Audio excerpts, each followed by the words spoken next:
you'll ever see.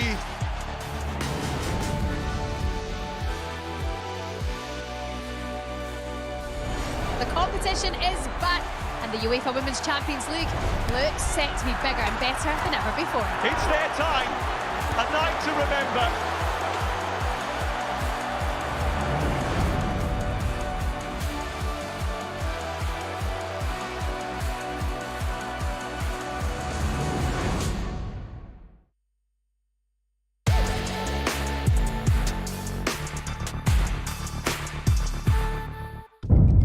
The following programme is recommended for those 16 and over, as it contains sporting violence, possible bad language, and flashing imagery.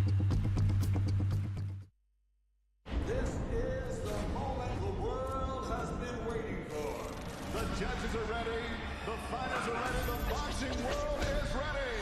The fight starts now! Let's go. How do you like it? On the shot, so aggressive, so focused. It all comes down to this.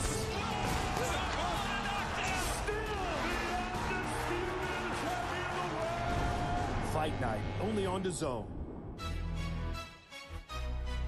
Well, good afternoon. Thanks very much for joining us live from the Gold Coast Convention Centre here in Broadbeach, where the countdown begins to one of the biggest fights on Australian soil this year and the latest chapter in Jai Opetaia's quest for greatness, with the Cruiserweight King to yet again defend his IBF and Ring Magazine world titles, this time against Italy's Claudio Squeo. It is the main event on our pay-per-view coverage here on DAZN. So if you haven't already ordered now, we'd love to have your company from 7 p.m. local time. Myself and former world champion Billy Dibb, who I know is excited to get this stacked card underway. Great to see you. 9 fights in total, 4 prelims to get things underway, with all roads leading to Jai Opetaia. It doesn't get much better than that. I know, what a night of fights that Australia's in for, mate. Amazing. And Jai Opetaia, just an absolute kingpin at the moment. Yeah. Really looking forward to seeing him put on the work. Well, the home fans are looking forward to seeing him as well, and I know he'd love nothing more than to put on a show like he did against David Nyika earlier this year, and of course Myris Freitas a few years back. Is that what you're expecting Absolutely, from the Cruiserweight King tonight, something special? Definitely, I absolutely expect that from Jai Opetaia. He's a fantastic fighter. He's got a lot of skills, and he's got a lot to show the world of boxing. Well, just a phenomenal fight. Look at that, beautiful shots right there. David Nyika had no idea what hit him on that night. And the finish, absolutely fantastic. Look at that, what a finish. Well, ideally this fight would mean a little bit more for Jai Opetaia tonight. We know that he desperately wants that unification shot. It's just taken such a long time to get it locked down. But should he win tonight, do you see those conversations finally starting to progress? I mean, yeah, definitely. You know, you got the likes of Badu Jack, who holds the WBC Cruiserweight World title, and then you've got the other gentleman who's from Mexico. Ramirez. Soto Ramirez holds the other title. So I'm sure these fights can be made, and I'm sure that Jai Opetaia is definitely going to shine and bring them all home. Well, he says he's even going to be in a front row seat at Gilberto Ramirez's next fight. Now, that's, of course, on the undercard of Jake Paul. So he wants to get there. He wants to get in his face. He wants to call him out. But, I mean, how badly does he need to get that shot? That's the way to do it, is to get over there, get in their face, let them know who the boss is. I mean, I know Jai is very confident in his ability. He can back it up, so he needs to just go over there and tell them who the boss is. Well, let's have a look at some of his knockouts. I mean, what impresses you most when you have a look at Jai Opetaia? I just love the distance that he has. He just picks his shots correctly. Look, he just knows exactly where he is, and he sees the shots perfectly. Look at that. What a fantastic knockout right there. He just has a whole lot of knockouts, which is amazing. Truly amazing. Great fighter. He's been like that since the amateur days, and I've followed him for a very long time, and I think this kid's going to be, and definitely still is going to be, one of the top fighters that Australia's ever seen. What have you seen of his opponent, Claudio Squeo, the Italian, and how do you think he's going to approach things tonight? Well, I mean, he's very tough, and he's the current IBF European champion, and so he's here for a reason. But I don't think that, you know, he has the skill set, but he has the toughness. So I think that he's going to bring a very rough and rugged fight, but I expect to see Jai doing a great job and keeping him on the outside and picking him to pieces. Is he going to start rough and rugged, or is he going to maybe be a little bit more cautious off the top? I would definitely say he's going to be very rugged, very, very rugged. If he stands outside, he's going to get picked off. All right, well, that is a headline act on our pay-per-view coverage here on DAZN. Should we have a quick look at the rest of this stacked card that we've got for you tonight? 5 fights in total, plenty of local talent plenty of belts on the line. Really looking forward to seeing Rocky Ogden v Tyler Blizzard. That's for the IBF Pan Pacific featherweight title. And of course, Connor Wallace taking on Dylan Collin. That's our co-main event tonight. The Brisbane-based Irishman. He is always bringing the entertainment. And the two men we're going to get to in a moment who are going to be calling all the prelim action. But let's have a quick look at the prelim card firstly. And it is Austin Akuso, who is top of the billing, taking on the newly named Ike from Pluto. And there is an Australian featherweight title on the line as well. Mariah Turner taking on Leah Rubin. But the two men who are going to be calling all the prelim action in Rob Scheif and Ted Kofi join us now. Gentlemen, good evening to the both of you. A lot to look forward to tonight.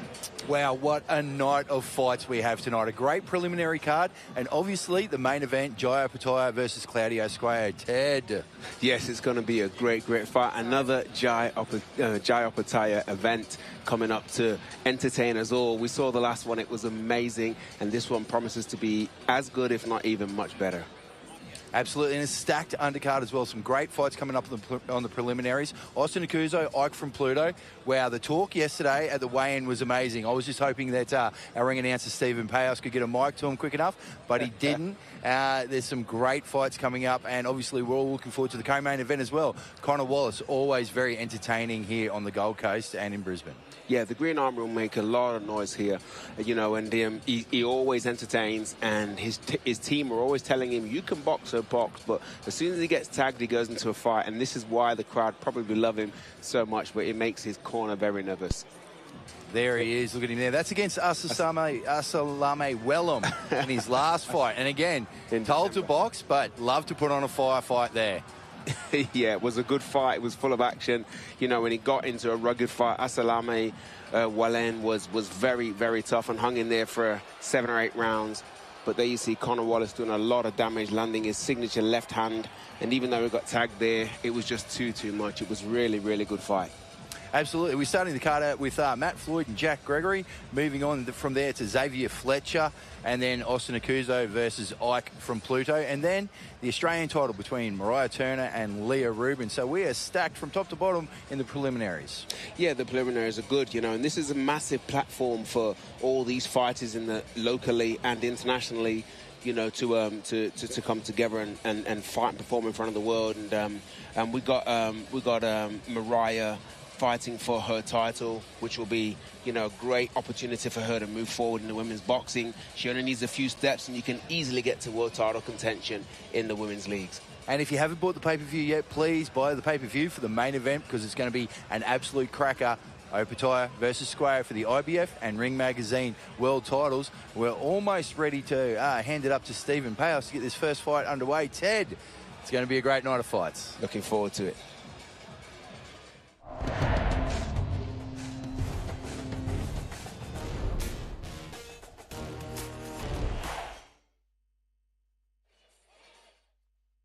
There we have it, the weigh-in yesterday for Jack the Hammer Gregory. Coming up a few weight divisions, Jack, and he's fighting the always entertaining Matt the Jedi Floyd, who's got just about every comic book character and Star Wars character tattooed on him. But this one, 15-1 versus 5-1, so a big step up for the Hammer Jack Gregory. But these are the occasions on the big stage, Ted.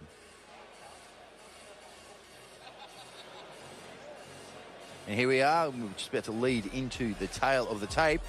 Gregory versus Floyd, 16 years of difference. Height very similar, weight obviously on, and the reach only a couple of centimetres in that. And here we are, Stephen Payos is about to kick us off with our first fight of the night. Ladies and gentlemen, it is a very warm welcome to everybody that has joined us here inside the Gold Coast Convention Centre for today's huge bout coming up live on DAZN around the world. It is world title time here in the Gold Coast, and we welcome you to this magnificent venue for our 9-fight card. Welcome to our preliminaries, everybody that has joined us so far inside the venue, and we go live on pay-per-view on DAZN. That's coming up at 7 p.m. local time here. Fantastic bout bouts to start this off. It's all brought to you by Experience Gold Coast, our proud partners here that are bringing the biggest and best events to the Gold Coast here on Australia's Glitter Strip. Let's welcome out our boxers, everybody, for the first preliminary bout on our card. We start with our man boxing out of the red corner. Let's hear it. This is Jack Gregory. Take you back, do-do-do-do, take you back, take you back, do-do-do-do, take you back. I don't know why I should even try to take you back, take you back in my life. You say there's a reason that you can't live without my love. So there we have it, young Jack Gregory really enjoying himself on the big stage, and why not, Ted? A big DAZN card and a big fight. Exactly, strutting his stuff, doing a little bit of dancing and shadowboxing as he heads to the ring for his big fight on the big stage.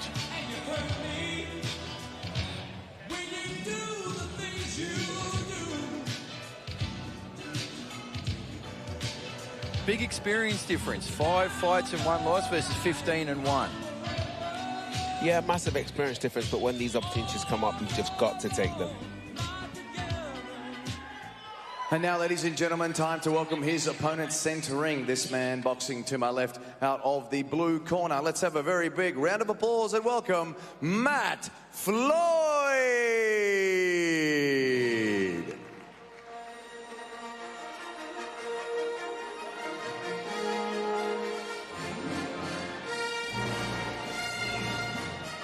Matt Floyd, 15 and 1, with a bit more of a subdued entrance in comparison to Jack Gregory as he strolls to the ring, ready for his contest here.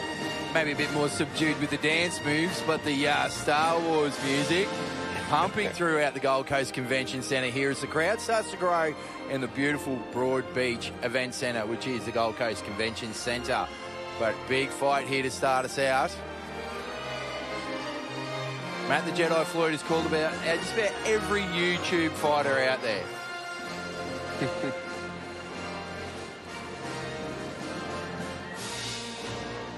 Ladies and gentlemen, we have arrived at the first of our preliminary bouts on our card this evening, Opetaia versus Squeo. Time to introduce the first bout, ladies and gentlemen. We are penciled in for 4 3-minute rounds. We are at a catch weight, 85 kilograms, sitting within the cruiserweight division. Judging this bout when the action gets underway, our 3 judges ringside: Alan Burford, Phil Holliday and Sabrina Kerr. When the action gets underway, this bout is proudly brought to you by Leone Boxing Gloves, supplying our main event this evening with Leone Boxing Gloves. We introduce first the man to my right. He's boxing out of the red corner this evening. He's wearing all black trunks. Tipping the scales yesterday, 83.95 kilograms. Holding a professional boxing record, 6 fights, 5 wins, 1 loss and 2 big wins coming by way of knockout. In the corner, trainer Phil Swifty Gregory, boxing out of Gregory's Boxing Hub. Gold Coast, here is your local man from right here in Queensland. We present to you Jack Hammer Gregory.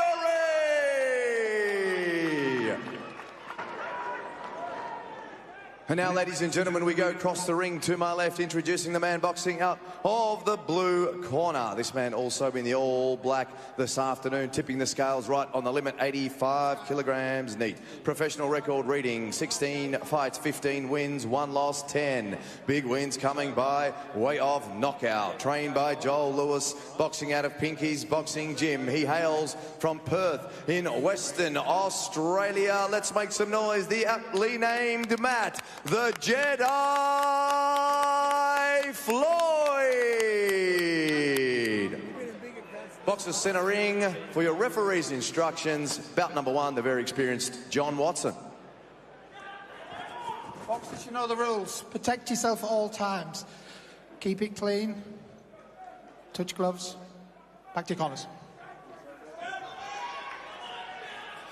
So there we have it. John Watson, our 3rd man in the ring, as this is our first bout of the preliminary action, Ted.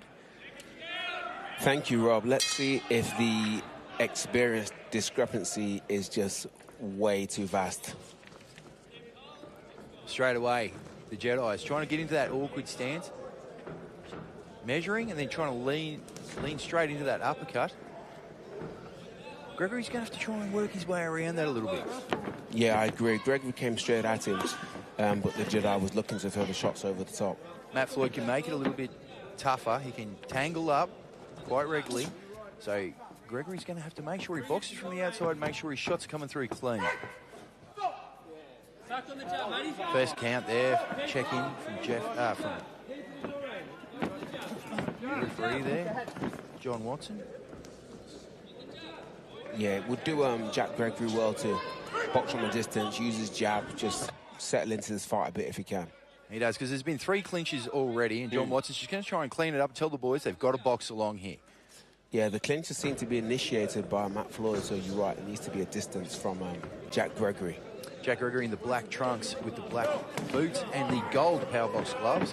And Matt the Jedi Floyd in the black trunks, white boots, and the black and red powerbox gloves. But it's the same thing all the time from Matt the Jedi Floyd, but it seems to be interrupting Jack Gregory's style there a little bit. But Gregory getting a nice shot in, probably the most convincing shot of the round so far. Yeah, Gregory just telegraphing his left up there a little bit as Floyd is just trying to work his way in. It seems a little bit confused about how he's going to get in, but great right from hand, the inside. Great right hand gets in through the hammer there, Jack Gregory. He's going to have to get onto the jab. He needs to do some work here. He can't be allowing Matt Floyd to initiate this clumsy, awkward style. He needs to get out there and box his own fight.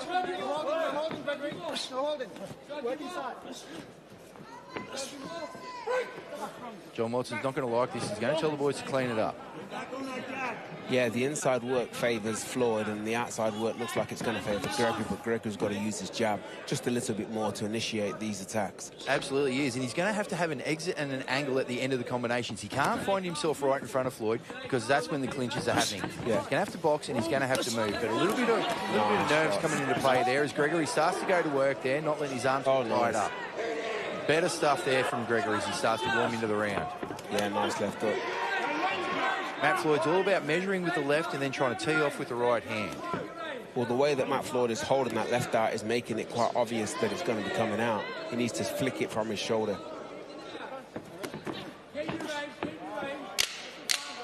This one contested over 4 3-minute rounds. There should be plenty enough in the gas tank for these boys, so they should be letting their hands go. Here we have at the end of the first round. Gregory versus Matt Floyd, all moving towards Opetaia versus Squeo, our main event tonight. Get the pay-per-view if you haven't got it yet. Phil Swifty Gregory just in the corner now, telling Jack Gregory just to calm down a little bit, box your own fight, get behind your jab, stick to the basics. Yeah, we can see here the guys coming together. Gregory trying to work from a distance, but gets caught into the Matt Floyd clinch. And these guys have been fighting kind of in and out. Quite similar rinse and repeat for round 1. But some nice left hooks there came in from Gregory as Floyd was holding behind the head. Difficult first round to score.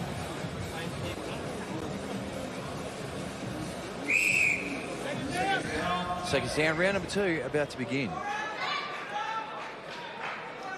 This fight brought to us by Riyadh Season Matchroom, Clothing, Gold Star Promotions, and all the amazing sponsors that make this night happen.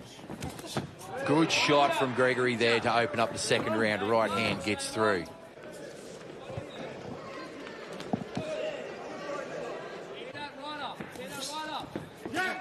Again, holding and hitting Floyd. Yeah, Gregory needs to free his arms. Yeah, he's doing that well. He's catching them sneaky uppercuts on the outside. Gregory seems to be landing the better shots from a distance, and he needs to stay at a distance to do so, switching to southpaw.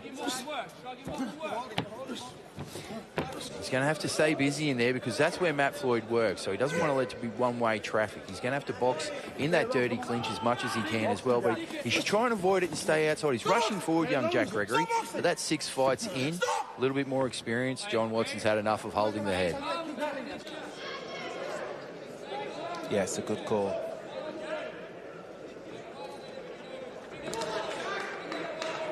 love to see Jack Gregory find an exit or an angle at the end of the combination, just so he can have a second phase. Yeah, that'll come with experience, Rob. You're spot on. Right now, he needs to just kind of take half a step back, use his long limbs, and keep landing them long right hands and left hooks that he's had a little bit of success with so far. There you go. Good left hook coming over the top of the right hand there of Matt the Jedi Floyd. Gregory doing the cleaner work. Yeah. Oh, good right hand comes through from Jack Gregory there. Beautiful. He liked it as well as he starts to stalk forward now. Halfway through this second round.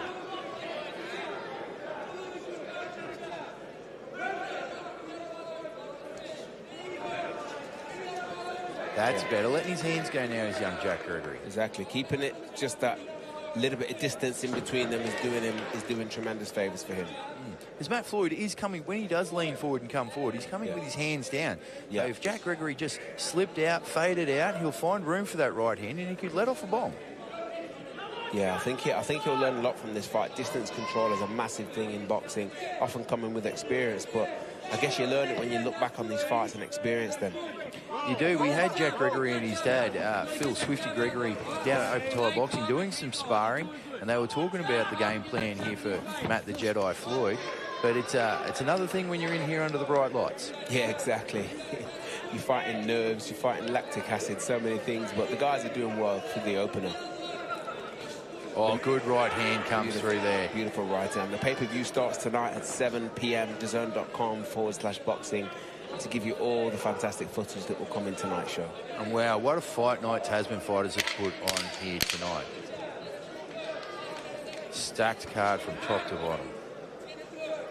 We're starting to close out here the second round between Jack Gregory and Matt Floyd. Round number 2, Gold Coast hands together for our boxers. Opting not to take the stool, young Jack Gregory. As Phil Swifty Gregory says to me, mate, we've got 4 rounds. You've got enough in the tank. Stay standing and listen up.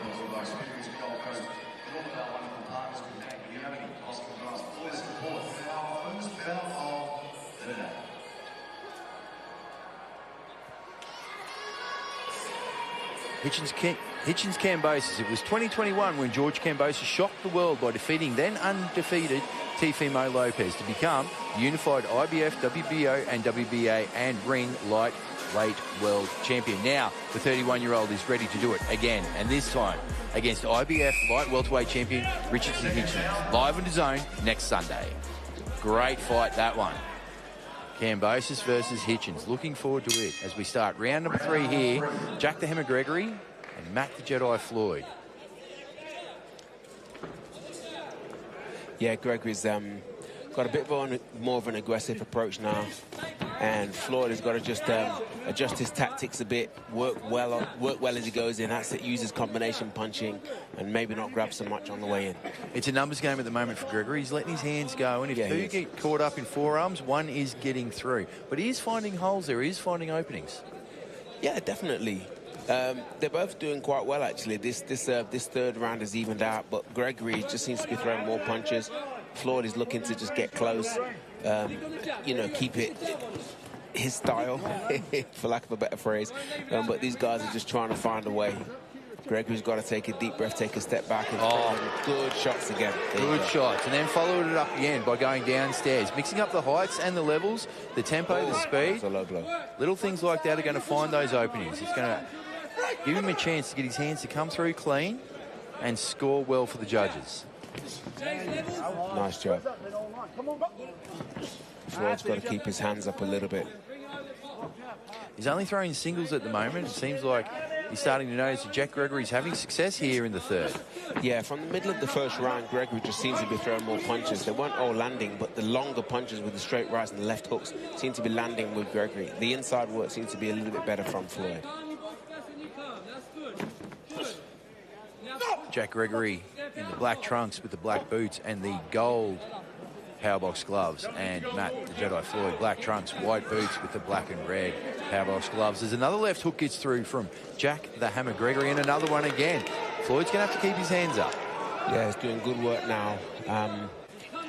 Jack Gregory 5-1 with a split decision loss that prevented him from being undefeated, and is using that record to his advantage here. He's got the more experienced guy, but he's doing the better work. He stepped up 2 to 3 weight divisions for this one and a lot of experience. So credit to the young man for taking this fight, being on the big stage. There's another left hook comes through in a 3-piece. Yeah, it was beautiful. The left hand's coming over the top of that right hand. Matt Floyd needs to keep his right hand up. Jack Gregory's finding success, and now there's a momentum swing definitely in Gregory's favour. Yeah, there is. Matt Floyd's keeping his hands really low, even on the inside, which is, you know, which is what's allowing him to take these right hands all the time. Great shot there of all our amazing sponsors on this great canvas.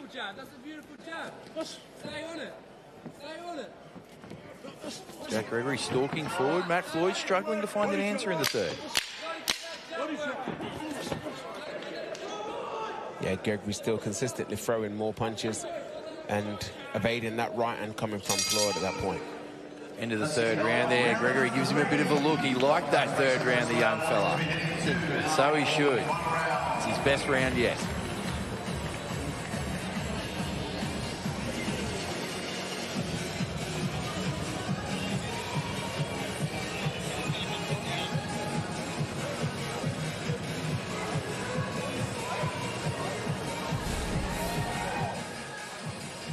Yeah, here you see the guys working on the inside. The inside work initiated by Floyd, but when you see the moves going on the outside, you'll see Gregory throwing the hooks and the right hands and basically the better longer punches. The third round was definitely a tale of the third punch, which was the left hook, scoring consistently for Jack Gregory. Second down. The hand-down style is great if you can finish it with this. The fourth and final round between Jack Gregory and Matt Floyd. Yeah, Gregory looks a little bit fresher. Floyd's got his mouth open, gasping for air, and he's got to keep his hands up and just make this round decisive. Look at that. If he can. Look at that jab inside and out work from Jack Gregory. Would have loved to have seen that in the first round. Yeah, Gregory's got to be conscious and stick with the jab and not just go for the big swings. He's feeling confident. He's even switched up to southpaw for a second there. Back to orthodox now. Look at that angle. Right hand coming over the top. Yeah, clean.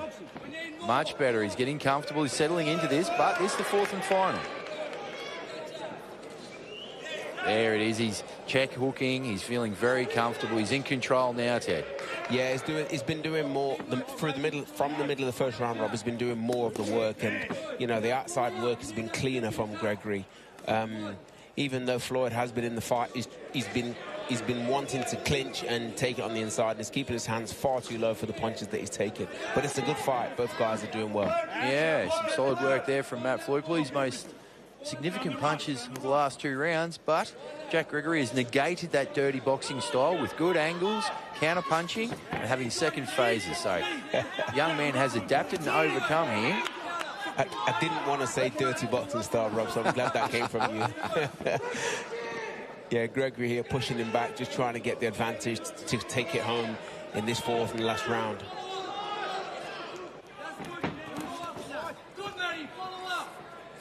Yeah, Floyd's got to push him. He's got to push Gregory to have any chance of being victorious in this fight. Gregory must have felt something there, because now it's back to Matt Floyd stalking forward. Gregory might think that he's done enough here, but he probably has 1 minute to go in the fourth and final round of our opening bout here. Yeah, nice right hand for Gregory. Floyd grasps.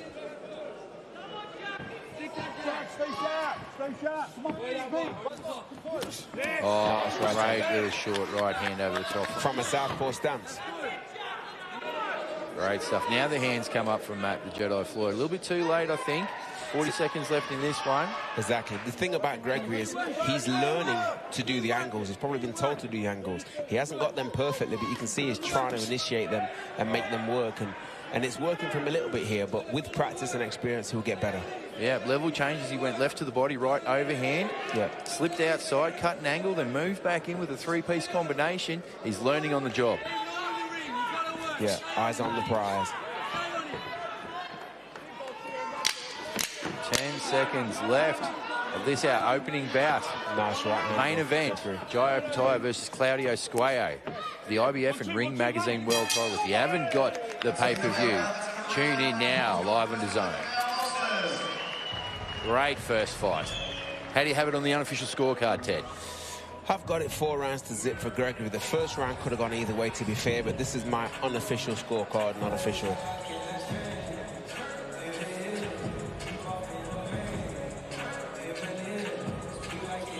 (40-36). Sportsmanship there as both fighters congratulate the opposing corner. Great to see.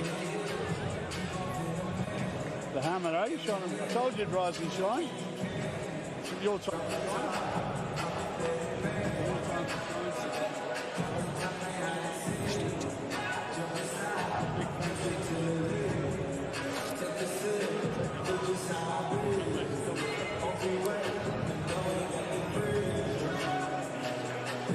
Unwrapping the gloves, waiting on the judges' scorecards. Passed up to Stephen Payos to make this one official.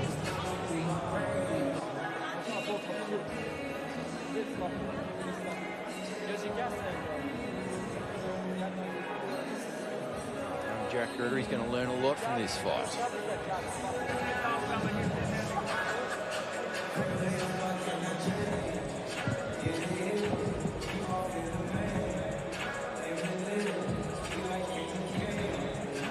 Looks like we're waiting for the decision to come in. It is a good learning fight for both guys, especially Jack Gregory. The main event, how excited are you? Jai Opetaia, Claudio Squeo. Very excited, my friend. It's been a great fight week, and we're looking to culminate that amazingly today with a great performance. Here we go, Stephen Payos about to make this one official.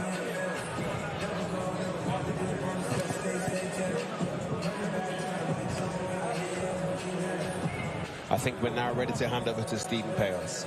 Ladies and gentlemen, let's have a round of applause for both of our boxers, please. First bout of the afternoon here on the Gold Coast. After 4 rounds of professional boxing, we go to the judges' scorecards for the decision. All 3 judges have this bout identically. Alan Burford, Sabrina Kerr and Philip Holliday. 40-36. We have a unanimous points decision victory. It goes in favour of your winner, red corner, Jack Hammer Gregory. Beautifully called there, Ted. Matt Floyd a little bit upset with the decision. He thought he did enough, but down here in the commentary position, we think Jack Gregory has done enough here to get the win, and congratulations to him and his team. Now going to hand it back over to Megan Barnard and Billy Dick. A quality start to a big night of boxing here on the Gold Coast. Congratulations to Jack Gregory there, getting the decision in what was the biggest win of his career. A bit of a messy start, Billy, but he did well, finding his rhythm and getting the win from there. Yeah, he definitely found that jab in the distance, and he started landing some good shots from the outside. That's what got him the win tonight. What will he learn from this fight? I mean, it's a learning curve for him, because obviously he's only starting his career out. He's only 6-0. He's now 7-0, I'd say, which is great. And he's just going to continue to learn and grow from these fights. Yeah, where will he look to go from here? What are some other fights for him? I would say that they've got to continue with the 4-rounders, maybe a few 6-rounders, and start building him up to the 8s. Just a slow process, slowly but surely. All right, so with that, we are underway here at the Gold Coast Convention Centre. 3 more prelim fights, I should say, before we move across to our pay-per-view coverage. So if you haven't already, order now through DAZN.com or through the DAZN app. Jai Opetaia, of course, the headline act, I should say. But Billy Dibb, who else are you looking forward to? Yeah, I mean, there's some really, really good fights, and I'm looking forward to it's Max McIntyre. Max McIntyre, he's phenomenal. I love his skills. I love his pizzazz. The way he carries himself in the ring. He's just an entertainer, and I'm really looking forward to him putting on a great show. We don't know too much about his opponent, Rakea Warren. He's got a good record. There is a little bit of a danger of the unknown, though. Yeah, definitely a danger of the unknown, but I just feel that this young man's got a lot to give, and I'm sure he's going to really put on a great spectacle tonight. What about the featherweight clash between the rising stars, Tyler Blizzard and Rocky Ogden for the IBF Pan-Pacific featherweight title? Blizzard will go in as slight favourite. He's got the superior record, but Ogden, he's such an exciting talent. Yeah, the thing about Ogden is he's never in a boring fight. He always brings the action, and I'm just sure that they're going to go at it. You know, 2 featherweights fighting for, I think there's some sort of a title on the line there as well. Yep. Right? So, I mean, it's great pickings right there. Yeah, the Pan-Pacific IBF featherweight title. I held that world title. I held that world title at featherweight once upon a time, and I was actually the IBF Pacific World Champion as well. So yeah, many years ago now. But well, what doors open for you? What doors might open for the winner tonight? Well, I mean, that winning that regional title there puts you in position to move up the ratings and obviously get closer to a world title shot, which is exactly what they're doing right now. So, what do you think Ogden's going to bring to this fight, perhaps that Blizzard hasn't seen before? Well, I'd definitely say the experience of being in some hard fights. You know, obviously he's travelled to America, he's done some sparring in America as well, so he's very talented. But I think that Blizzard's going to definitely. Oh, here we go. Look at this. Great shots there. What are you seeing here, Billy? Look at this. Look at the combinations right there. He puts his punches together really well. He's got good angles. Very talented young man. Yeah, it should be a fantastic clash. Really looking forward to that one. Any other ones on the main event card you're looking forward to? I mean, look, it's definitely a stacked card, and I'm really looking forward to an amazing night of fights, and very excited for the Australian public. Yeah, what about Connor Wallace? We're going to chat a bit more about him as the night goes on. He's in the co-main event, the Brisbane-based Irishman, always entertaining. What can he do? Oh, mate, I absolutely love Connor. I ran into him in the hotel earlier on, and he's a very talented young man, and He's pulled some upsets already, and so I believe he's going to continue to grow from the way he is, and I think we're going to see some real magic from him. All right, Billy, great to get your thoughts. Let's send it back down to the boys for our second fight of the evening. Thank you, Megan. It's going to be an amazing second fight. This one, Austin Akuzo, Xavier Fletcher versus Freddie Dodamo. This one is going to be an absolute cracker.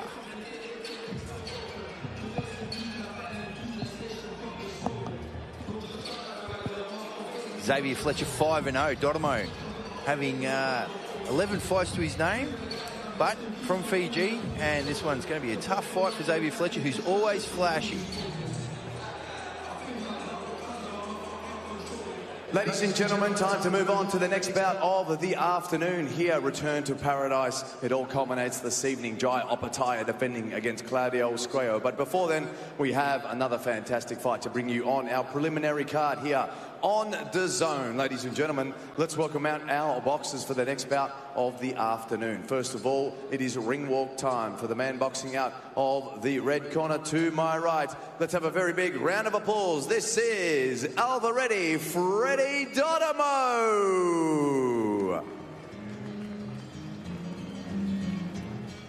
On a warm summer's eve, on a train bound for nowhere, met up with a gambler. We were both too tired to sleep, so we took turns of staring out the window at the darkness till boredom overtook us, and he began to speak. He said, son, I've made a life out of reading people's faces and knowing what the cards were by the way they held their eyes. So if you don't mind my saying, I can see you're out of aces. For a taste of your whiskey, I'll give you some advice. So I handed him my bottle, and he drank down my last swallow. Then he bummed a cigarette and asked me for a light.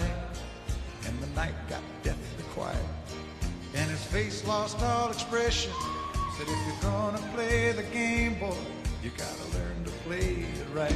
You got to know when to hold up, know when to fold up, know when to walk away, and know when to run.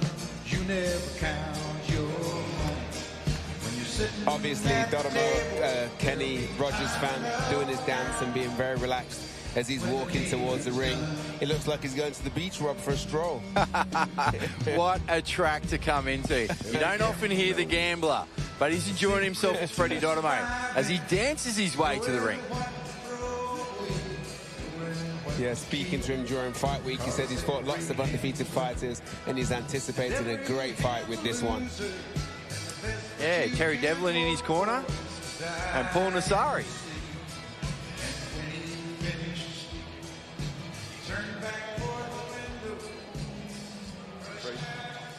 Ladies and gentlemen, now time to welcome his opponent to centre ring. This man will be boxing out of the blue corner to my left. Let's make some noise as we welcome our local Queenslander. Here he is, Xavier Fletcher!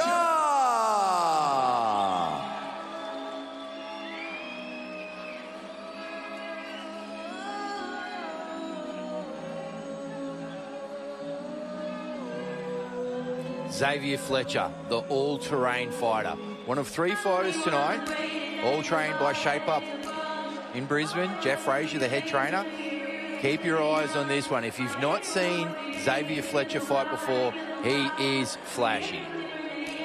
Yeah, Rob, super confident, super flash, and big dreams ahead.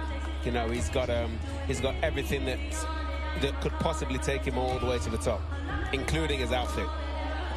All week he's been trying to steal the limelight, Xavier Fletcher, and rightfully so. You have to do that when you're on the big stage.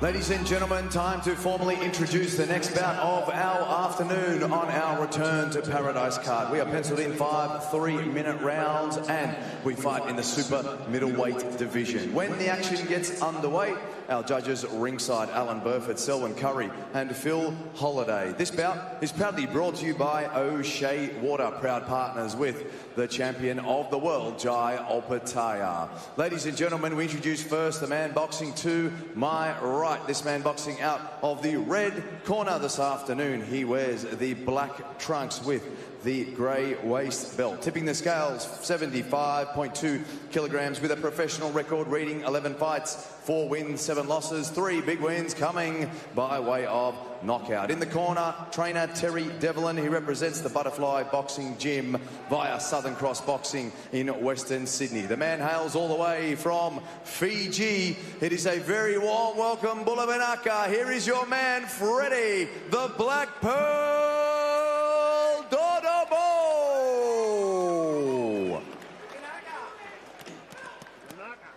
And now, ladies and gentlemen, across the ring, it's time to introduce his opponent. This man boxes out of the blue corner this afternoon. He wears the pink trunks with the white frills. This man tipped the scales, 76.1 kilograms. Professional record reads perfect. 5 fights, 5 wins, 4 big wins coming by way of knockout. Trainer in the corner, Jeff Fraser, boxing out of Shape Up Boxing. The man hails from Brisbane, right here in Queensland, Australia. Ladies and gentlemen, a very warm welcome. Let's hear it for Xavier All-Terrain Fighter Fletcher. When action gets underway, boxers centering, please, for your referee Chris Condon's instructions. We know the rules of the judge rooms. Any questions? Perfect. Okay, let's rock and roll. Oh, short and sweet from Chris Condon. I like it. Let's rock and roll. Our second fight of the evening in the preliminary card. Freddie Dodomo. Black trunks, white boots with the red Leone gloves. Xavier Fletcher, the all-terrain fighter. The pink trunks, heaps of tassels, white boots, and the blue Leone gloves. Straight on the jab is the flashy Xavier Fletcher. Exactly right, Rob. The only way to start a fight, straight to the centre of the ring and work in the jab, just to show the authority instantly. Check right hand there. That's exactly what Dodomo needs to do. He needs to make sure he earns Xavier's respect early doors. Otherwise, it's going to be one-way traffic. Angles, S. Oh, he's happy to bring the fight to Xavier Fletcher, is Freddie Dodomo. Yeah, Dodomo throwing a few good punches there, winging punches, didn't do much damage, but gets the attention of Fletcher just a little bit. It definitely did. Short right hand came through nice and clean, just reminding Xavier Fletcher, you are in a fight, son. But wow, the tassels. There's only one guy I've seen that wears more tassels than that, and that's former OPBF champion Jade, the Matador Mitchell. He had tassels on the shorts and on the boots. Fletcher doing nice body work and going through the middle. Beautiful right uppercut left hook. He's showing no respect to Dodomo, and that's the only reason why Dodomo's getting glove back on him at the moment, because usually Fletcher, very slick in his defense as well. but boxing along nicely at the moment. Just looking for openings. Yeah, he took a couple of shots, Fletcher did, so I think that's just made him grit his teeth and just be a bit more aggressive in his approach so early. Might have needed to warm up just a little bit more in the dressing rooms. A few nerves under the big lights, but he's fought on this stage before, Xavier Fletcher, as he stalks forward now. Yeah, the thing about Fletcher is he does the basics well, and that's the key in between these big shots. There you go. Beautiful. Wow. Great right hand to the body there. Not the left rip to the liver that we're used to.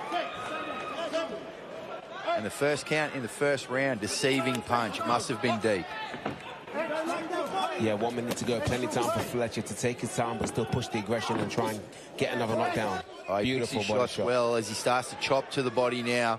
2 left hands to the body. Again, right hands to the body. Yeah. He's finding a home here as he gets his second count in the first round. In the neutral corner, listening to his corner, Chris Condon. Close look at Freddie Dotomo. Yeah, he's going to go to the body again. You know, really, really systematic pressure. One more stoppage and this could be over. It could be. And Dotomo, 30 seconds to go. Fires a right hand back, but turtle shells up in his guard. Xavier Fletcher mixes up those levels, chopping at the body. That's good work from Dotomo. Just hold on. He's got to just drag this round out. But, you know, in total control, Fletcher.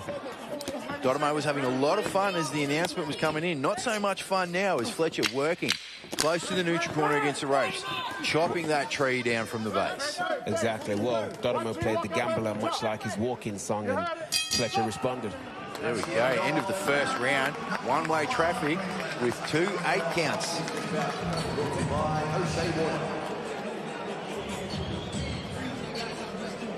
Great stuff there from Fletcher for the opening round.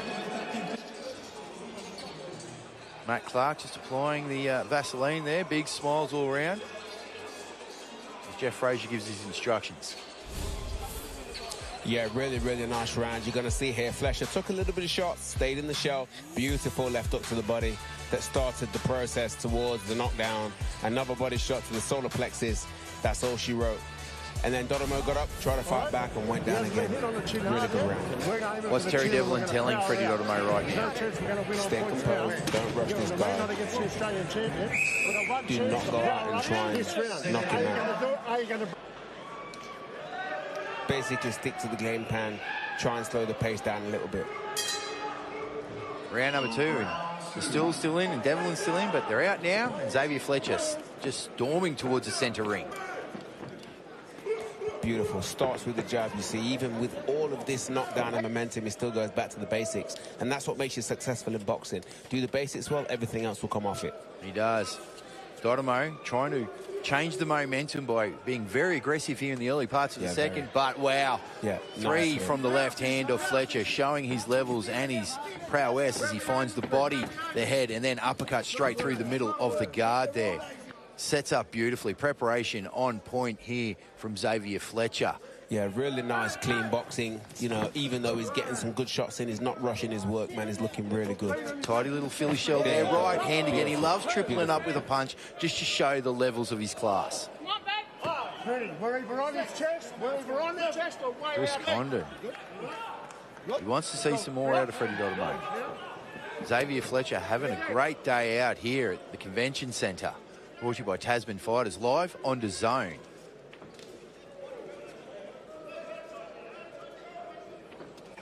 Yeah, Xavier received a body shot there, just took a deep breath, came right back, and is working all the angles, all the shots, the uppercuts, the left hooks, the right hands. It's all there. He's very confident when you see him. This round has been all about tripling up either the left hand or the right hand. He's showing absolutely no respect now to Freddie Dotomo as he just stalks forward, attacks, and picks his shots. Beautiful controlled aggression. You know, he could go all out, but he's going forward, but it just also looks like he's taking his time. Yeah, he's doing some nice work here against the ropes as they start to move over the commentary section here, right by the neutral corner. Yeah, Dotomo's got no answer for Xavier Fletcher's versatility. He's just got to tough it out and let his hands go. But Fletcher at the moment, composed. Oh, great right hand as Dotomo goes crashing towards the canvas. And Chris Condon catches the towel from the corner, Terry Devlin. And that is all she wrote. Xavier Fletcher already up on the ropes, celebrating, and he's already made his way over to his opposing corner to celebrate them and say thank you very much. Job well done. Yeah, nice. Very nice. It was always a matter of time. Xavier Fletcher in complete control from the beginning there. Yeah, clean as a whistle. You know who's next? This kid says he wants to be a Hall of Famer. He's got a long way to go, but performances like that are going to get him on bigger radars. Yeah, I agree, Rob. I mean, that was a really calculated performance, albeit, you know, he's not fighting the next Mike Tyson, but it's what you do in these beginning stages that set you up for the future. And what he did was 10 out of 10 for me. No need for the unofficial scorecard, Ted? We can go there, man, but a first round 10-7 is nothing. Hey, for you guys, for you viewers checking us out on DAZN right now, don't forget this is going to continue from 7 p.m. as we go into the pay-per-view section. DAZN.com/boxing. Purchase the main event. It's going to be amazing. Freddie Donomo head down. He shouldn't be too disappointed at the moment. He faced a very classy opponent in the all-terrain fighter, Xavier Fletcher.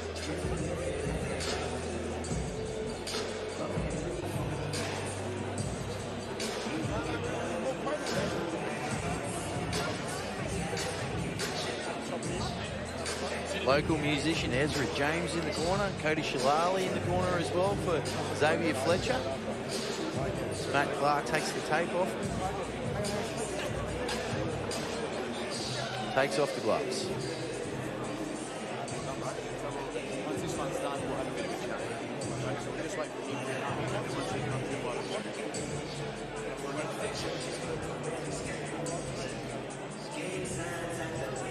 Wow, great stuff there from Xavier Fletcher. This card heating up very quickly as that the second fight of the preliminary card. All traffic moves now towards the main event. Jai Opetaia, Claudio Squeo, co-main event. Connor Wallace, Dylan Collin. Money Max McIntyre in there as well. Kyler Blizzard versus Rocky Ogden. Some great fights. All live on DAZN, brought to you by Tasman Fighters, Matchroom, Gold Star Promotions, Riyadh Season, Leone Boxing. Steve Payhouse looks ready to go. Cast, ladies and gentlemen, round of applause, please, for both of our boxers centering. Fantastic performance. Courageous performance. Ladies and gentlemen, the end comes officially 2 minutes and 5 seconds. Round number 2, the method of victory, TKO. Chris Condon reacting to the retirement of the red corner and calling a stop to the bout. We have your winner. Let's make some noise. Blue corner, Xavier All-Terrain Fighter Fletcher.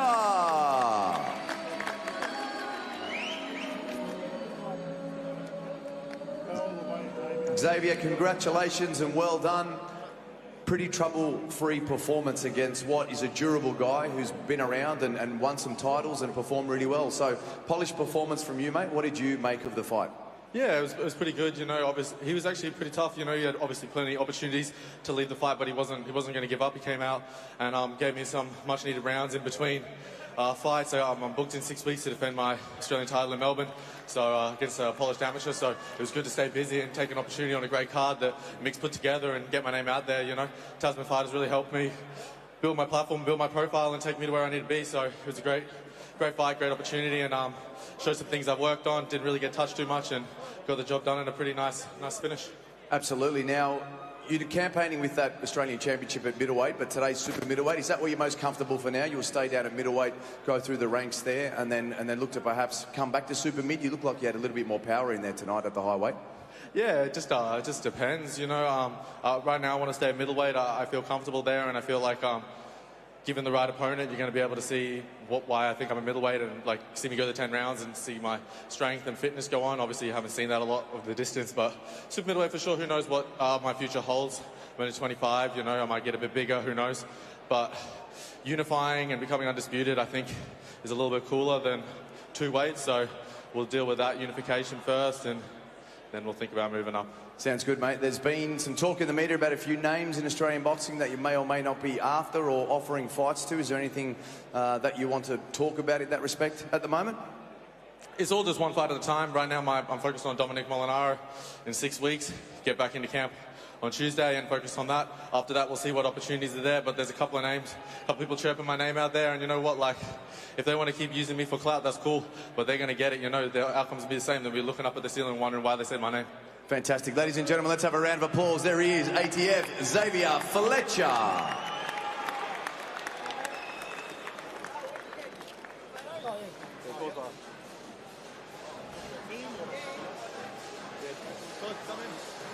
Xavier Fletcher there, very confident, backing up in 6 weeks' time for his Australian middleweight title in Melbourne. But look, settled into that round and quite early, found the openings and took great advantage in a devastating finish there. Bright future, only 25 years old, and looking to take on the world. Yeah, beautiful. We spoke yesterday when we did the final day of the open workouts and the weigh-ins, and he was talking about wanting to move forward and just aim for the universe. You know, he's really confident. He said he wants world titles, he wants unifications, and, you know, to climb a mountain, you've got to take one step at a time, and this is a very, very good step. For me, clinical performance. Yeah, we're definitely going to see a lot more of him. Yeah, we're definitely. Pass it back up now to Megan and Billy. Yeah, a very clinical performance from the 25-year-old from Brisbane. He's on a roll, Xavier Fletcher, and a name we're going to be hearing about a lot more in the future. Billy Dibb is with me. Ben Damon as well joins the coverage. Billy, firstly, what impressed you most about that performance? Yeah, I mean, it was a very mature performance, and I like the way that he took his time. Once he broke him down, he got him out there. He didn't rush in to try to kill him. He took his time and found the knockout. Are we looking at a future star of Australian boxing? Yeah, we could be. He's only 25 years of age. I guess he was expected to do what he did in there tonight, so he took care of business. As he mentioned, he's got another fight in 6 weeks. He fights Dominic Molinaro, who was a really good amateur. He's 3-0 as a pro. That's on a Will Tomlinson show in Melbourne. So looking forward to seeing him start to step up. And there are some exciting fights in and around this weight division. We've got Max McIntyre on a little bit later on. Kira Rustin will be fighting on the Cairns show that's coming up as well in June. So those are the sorts of names, and those are the sorts of fights we'd really like to see someone like Xavier Fletcher in. He's a very talented young man, but clearly we've got to go to new levels to see just how good he can be. Would you like to see some of those fights? Most definitely, and I want to see him step up, as Ben was saying, and I'm sure that they will continue to step him up, and we're going to see some great fights in the future. All right, now before we move ahead to our next fight of the evening, let's touch on what was an epic clash at Portman Road in the UK last night. Australia's Justice Hooney, boy oh boy, we all got up early for this, didn't we? Was well and truly in the box seat until Fabio Wardley landed the punch of a lifetime, didn't he, in the 10th round to get that stoppage win. Could you believe what you were seeing? No, quite frankly. He was boxing an absolute masterclass, Justice Hooney. And when you think about the fact he's so early in his professional boxing career, he did go over there to the other side of the world on 5 weeks' notice in front of 25,000 fans. We now know as well, and we did know during the week, but it hadn't really been made public, that he had a bicep injury about 10 days out from the fight, was severely restricted in his preparation, wasn't punching until about 36 hours before this fight. Then he went in there and performed as he did against Fabio Wardley, who was obviously a monstrous puncher. He was clear. He was home. He just needed to stay on his feet. But Wardley has all sorts of power, and Billy, that is just a devastating shot that he walked into. Incredible. I still don't understand why Hooney's team didn't tell him to stay on the outside and just run, hold, do what you got to do to survive. You won the fight. He was up clearly. We could have had a new heavyweight champion in Australian boxing, but that's boxing, isn't it? Yeah, well, that's the hindsight we have now. And, I'm sure that in hindsight they would like to have told him to get on his bike, to stay away from the puncher. Don't stand in front of him and trade with him. But he really wanted to make that statement. It did look in those final couple of rounds like he might stop Fabio Wardley. Yeah, I mean, he was headed towards a great win, but that checkmate power is right there, and Wardley ran him into it, unfortunately. That's boxing, isn't it? Yeah, he's certainly increased his stakes on the world stage, Justice Hooney, after a brilliant boxing performance. It was just that one shot. Outside of that, he was way ahead on all three scorecards.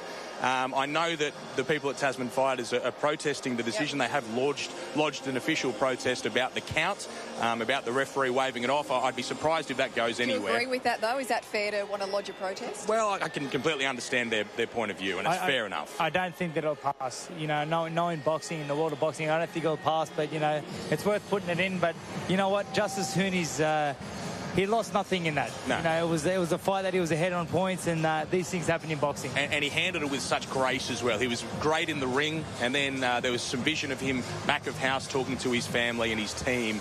He's just a class act, Justice Hooney. Yep. So he impressed not only in his boxing, but also in his character. So a really tough morning for Australian boxing because it was so close. First things first, he's got to get that bicep right. Yeah. How long do you think he might be out of the ring? Yeah, he'll have to have that operated on. It's pretty bad by the sounds of things. He couldn't throw his left hand for the vast majority of the final stages of preparation. So he'll be off getting fixed up. I don't know, it's probably at least 6 months before we see him in a boxing ring again. I know he got a very good payday, so there's certainly that. But, gee, he would like to have a piece of the heavyweight titles as he would have got if he could have held on. All right, well, speaking of Aussie heavyweights, we were looking forward to seeing Teramawana Jr. on the card tonight. Unfortunately, though, the big man from Brisbane with such an impressive record, 7 wins, 7 stoppage wins, was unable to get an opponent at the last minute after his previous opponent pulled out. It was such a shame for him, but... boy, oh boy, he landed on his feet because he's now been moved onto the undercard of the Kambosos Hitchens fight in New York City next week. So forget domestic opponents, Billy. He's about to make his US debut. Yeah, incredible. You know, that's what boxing's all about. He lost this opportunity, but a bigger opportunity has presented itself, and I'm sure that Teramawana is going to go over there and he's going to wow the crowd. That's for sure. Yeah, he would have loved to have been a part of this show. He's part of the stable here, of course, and it's a Jai Opetaia fight event. But, yeah, he's certainly fallen on his feet. He's fighting at Madison Square Garden on a big show. Great that they could find him an opponent. And he goes international all of a sudden. He was a star in regards to his character and his performance at the Olympic Games. And now he's a thorough professional, and they'll try and fast-track him. It's just about getting people to stand opposite him, which is going to be very difficult because he's likely to knock you out. How's he going to handle it, though? It's a whirlwind trip, having to, come all the way from Oz over to the UK and US, I should say. I think he'll be fine. Yeah, he's got that character. He's got maturity. He seems a really switched-on young man. He's got a lot of personality and flair, so I think he'll probably revel the big stage. I would definitely say so. And obviously, he had an extensive amateur career where he travelled the world with the area, so he's used to doing things like this. And, this is not short notice for him. This is right on the mark for him, I can guarantee you. Why has it been so hard for him to lock in Aussie fights? Because, there's so many great opponents out there. Liam Talava'a, Brandon Brach, Tuisi Vusutu, Stevanovic, the current Australian champ. Why is it so hard to get these fights off the ground? Well, it's a risk and reward thing, isn't it? He's so early in his career and he's a very tough fight. So there's not a lot of reason aside from a paycheck for a lot of people to get in with him. Some of the names you mentioned, they'll fight anyone. So those are fights that could be made, no doubt, down the track. But at this stage, it's going to be tricky. But he's gone off to fight internationally. So a huge opportunity for him to impress a new audience for him as well. I will tell you this, that if the right money was there, I'm sure these guys would take the fights. The money's got to be right and the fights can get made, but this kid, Teramawana, is a talent and one to be reckoned with for sure. Now, bring it on. New York City is going to be a fantastic opportunity for him. All right, it's time now for our next fight of the evening. It's the two ladies bidding for the Australian Featherweight Championship.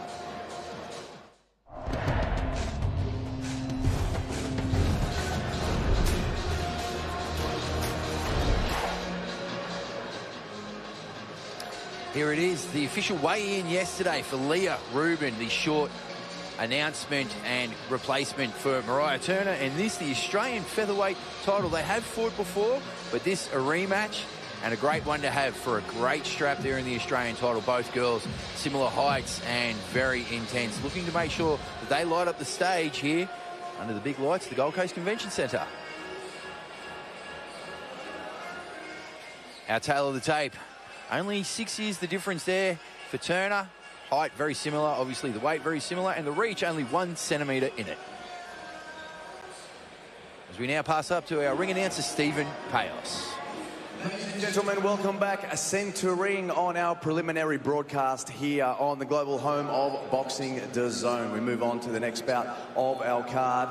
And don't forget, our pay-per-view kicks off at 7 p.m. If you haven't purchased that already, get onto that right now. DAZN.com/boxing. Now let's welcome out our two ladies for the next bout. This is an AMBF Australian Featherweight Championship bout. Ring walk time, first of all. So let's welcome our ladies centering. First of all, the lady boxing out of my right in the red corner. Let's have a very big welcome for Leia Rubin.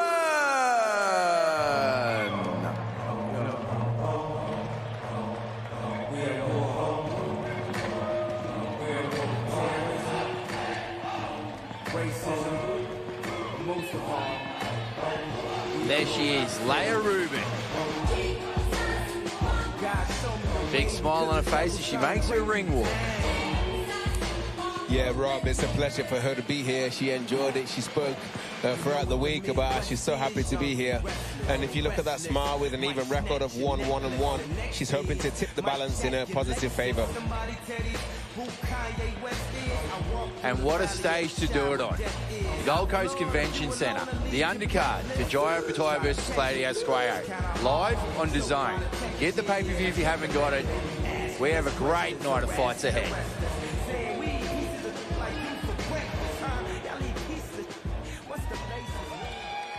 And now, ladies and gentlemen, it is time to welcome her opponent centering. Ring walk time for the lady boxing out of my left blue corner. Let's hear it, everybody. This is Mariah Turner.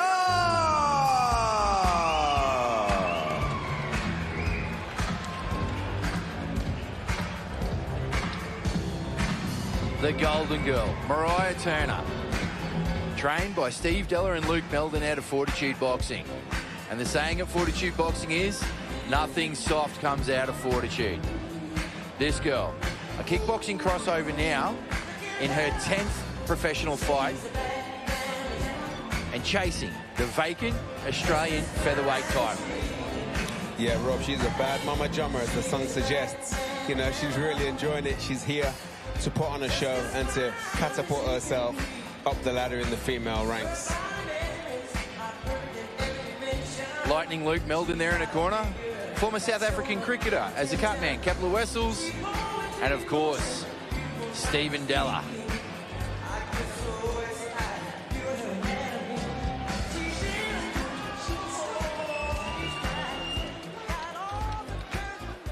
Ladies and gentlemen, centering for the next bout of the evening. We are penciled in for 8 two-minute rounds of action. This bout for the vacant ANBF Australian Featherweight Championship. This bout proudly brought to you by Experience Gold Coast, bringing the biggest fights and biggest events to the glitter strip of Australia here on the Gold Coast. When the action gets underway, judging our title bout, Sabrina Kerr, Alan Burford and Selwyn Curry. Ladies and gentlemen, first of all, we introduce boxing to my right out of the red corner. This lady wears the pink trunks this afternoon, tipping the scales right on the button of 57 kilograms even. Professional record reads 9 fights, 4 wins, 4 losses, 1 draw. Trained by Zep de Jong, boxing out of Do It Boxing from Cairns in far north Queensland. Ladies and gentlemen, a very big welcome. This is Princess Leia Rubin. And now, Gold Coast we go across the ring. It's time to introduce her opponent. She boxes out of the blue corner. Tonight, she wears the light blue and gold trunks, tipping the scales 57.15 kilograms. Professional record reading 10 fights, 9 wins, 1 loss, 5 big wins coming by way of knockout. Trainer in the corner, Lightning Luke Meldon, boxing out of Fortitude Boxing, hailing from Brisbane, right here in Queensland, Australia. Ladies and gentlemen, let's welcome the Golden Girl, Mariah Turner.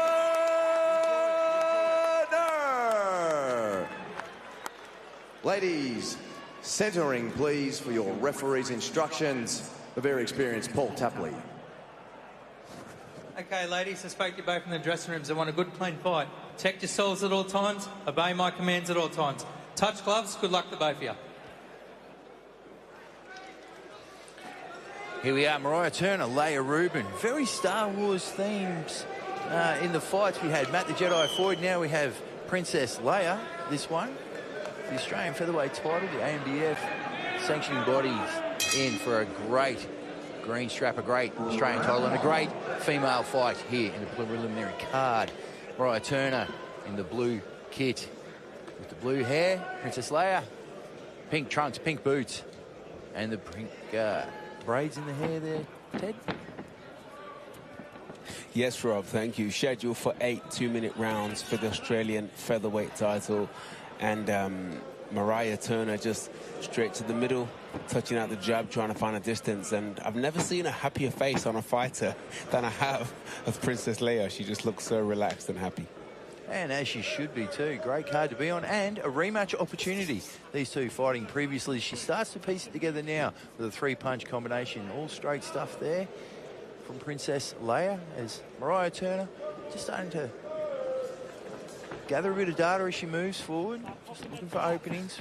Yeah, Mariah got a decent knockout record. She's got 5 KOs out of the 9 wins, which is really good. You know, a lot of the female-coded fighters go the distance, and Mariah's up there in the above the 50% range. That's very good. Got a kickboxing background, Mariah Turner, so very comfortable in the ring, on the stage, and she'd be confident in this one as well, having previously beaten Leia Rubin. Just stalking forward now, just taking her time as Mariah Turner. 8 2-minute rounds. Yeah, well, you can see the tactics of this fight. I think it's going to play out as repeat, because you've got Rubin just on the back foot boxing, using her ring excellence, and Mariah Turner just probably just trying to close the distance and find something big. Great right hand coming through there from Mariah Turner. She's definitely improved as a boxer. The footwork on point at the moment. She's cutting the ring off. Just making sure that Leia Rubin's doing all the extra work in the movement there at the end of the first round.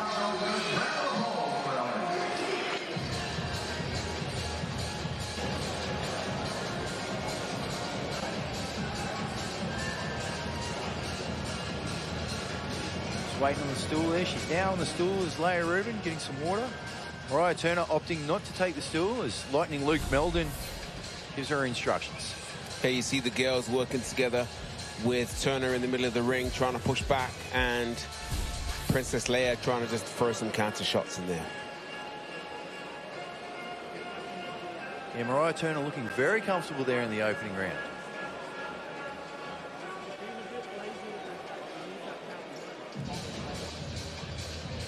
We'll see Steve Deller again tonight on the pay-per-view, live on DAZN, as he'll be in the corner for the co-main event, Conor Wallace.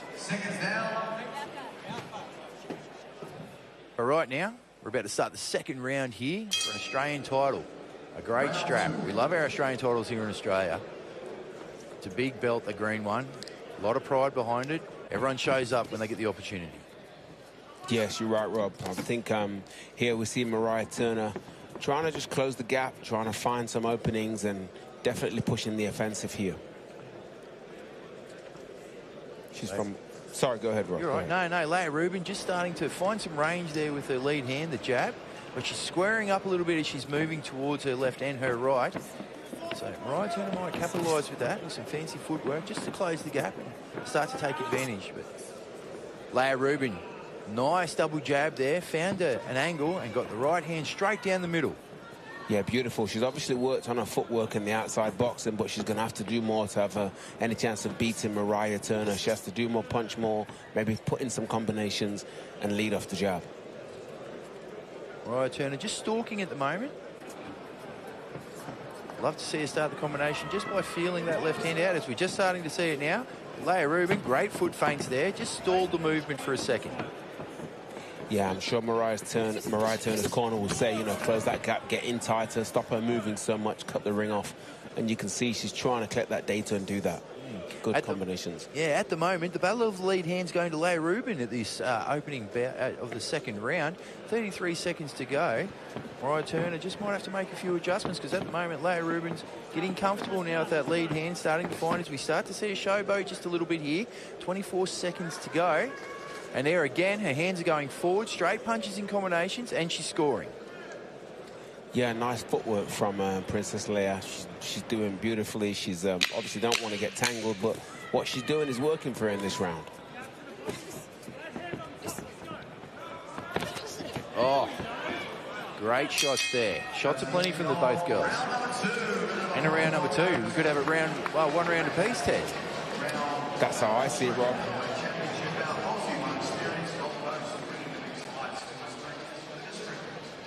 Experienced Gold Coast. What a partner on board to make this event happen right here on the Gold Coast. Our second world title within 6 months of the first one. Opetaia versus Nika. January 8, we were here, Ted. We were indeed. Fantastic. Look, going back onto these girls for a second, and, you know, we see Leah Rubin just working on the outside, doing some good work on the retreat, being quite effective, and both girls landed some good shots there. Really, really good. Yeah, going back to January, Tasman Fighters, Gold Star Matchroom Boxing, Riyadh season delivered a stunner. It was a brilliant, brilliant event, and this one is proven to be just as good, if not better, as we move down the card.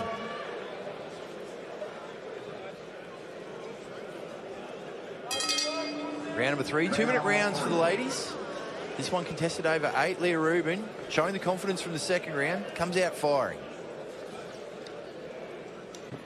Mariah Turner jabbing high and low. She's playing the chasing game at the moment. I'd love to see her use her front foot to cut off to the left and her rear foot to cut off to the right, just to make life a little bit easier for her, Ted, because it's in and out work at the moment from Leah Rubin. Yeah, I was going to say the same. Mariah Turner needs to just cut the ring off, maybe get a bit more physical, grab her, put her in the corner, because, you know, what Leah Rubin's doing from the outside, it's working well. Beautiful footwork, and she took a right hand there, but beautiful footwork, and just touching on the outside and not wanting to engage, because obviously Turner looks like the stronger fighter.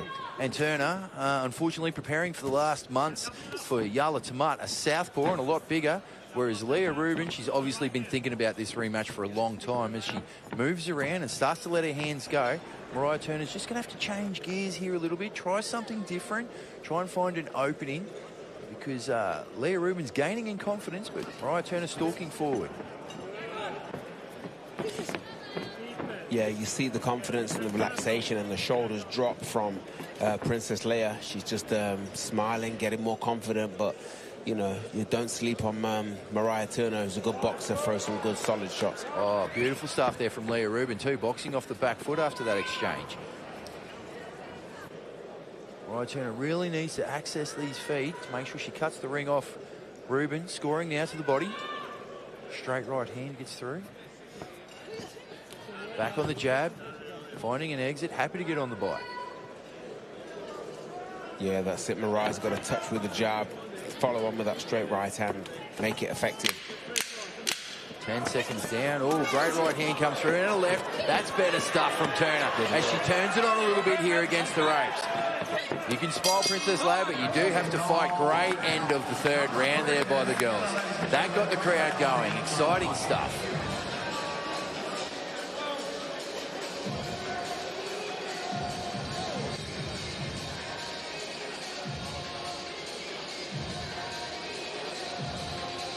A little bit of frustration there on Mariah Turner. She wants to make sure that she can get in and capitalise. Luke Miller's just telling her to stay composed.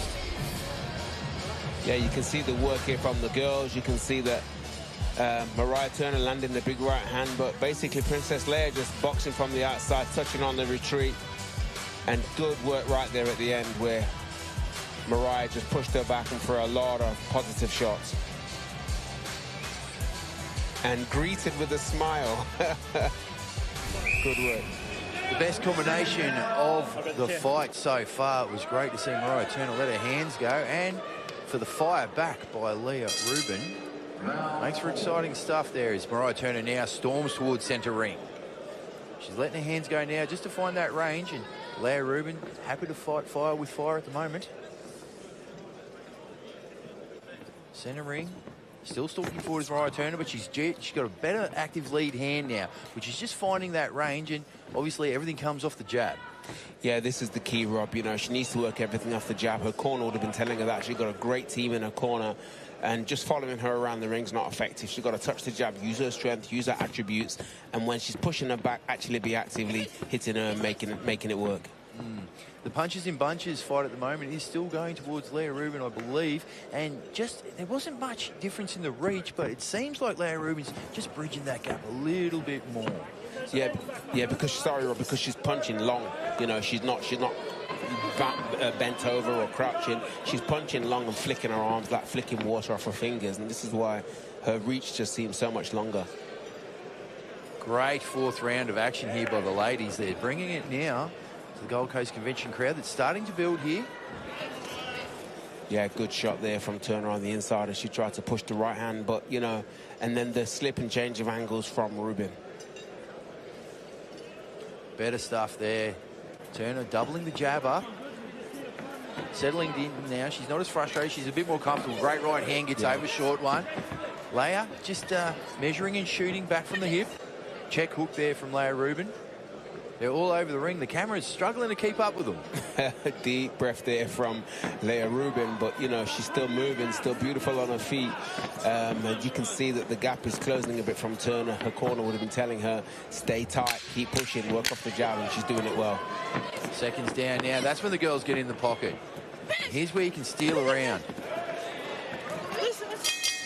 Oh. Great round 4 there. The Australian featherweight title. As the camera pans out to see some of our great sponsors that make this event happen here at the Gold Coast, live on DAZN. Some great fights coming up. Yeah, you can see the girls here working hard. Turner seems to be closing the gap, working the triple jab there, pushing back, landing the right hand. And Leah, Princess Leia, just looking nice, working off her feet, still moving, but taking shots, and the gap being closed. And tonight, guys, we've got 7 p.m. the pay-per-view starting. DAZN.com/boxing. Purchase and have a look at what's coming tonight. It's going to be amazing. Yes, great fights on the card.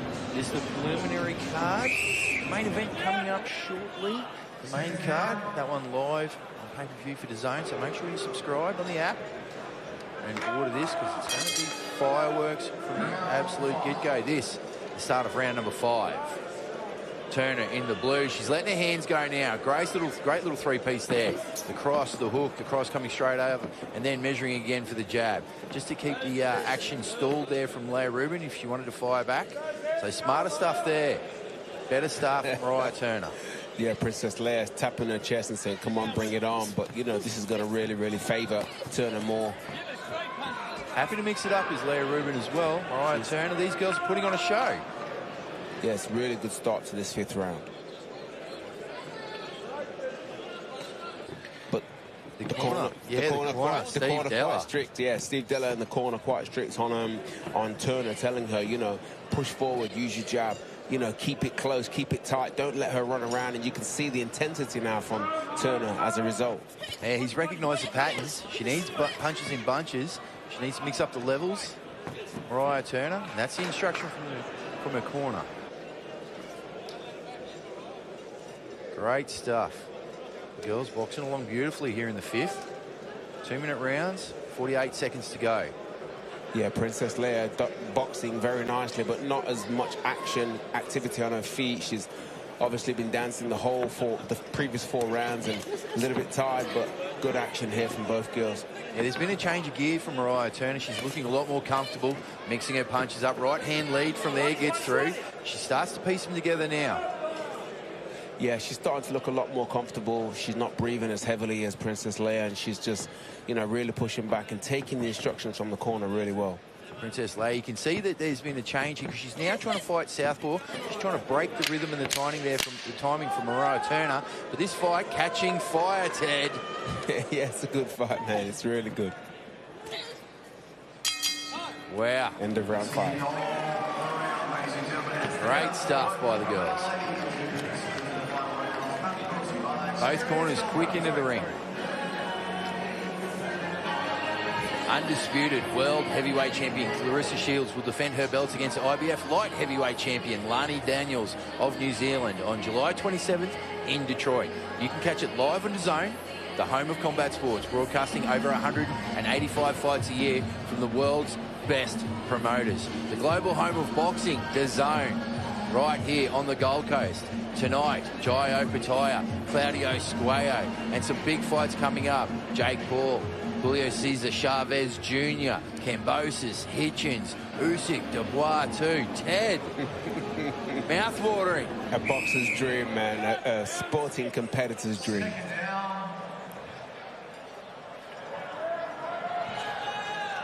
Paul Tapley, the Tornado, they called him when he was boxing.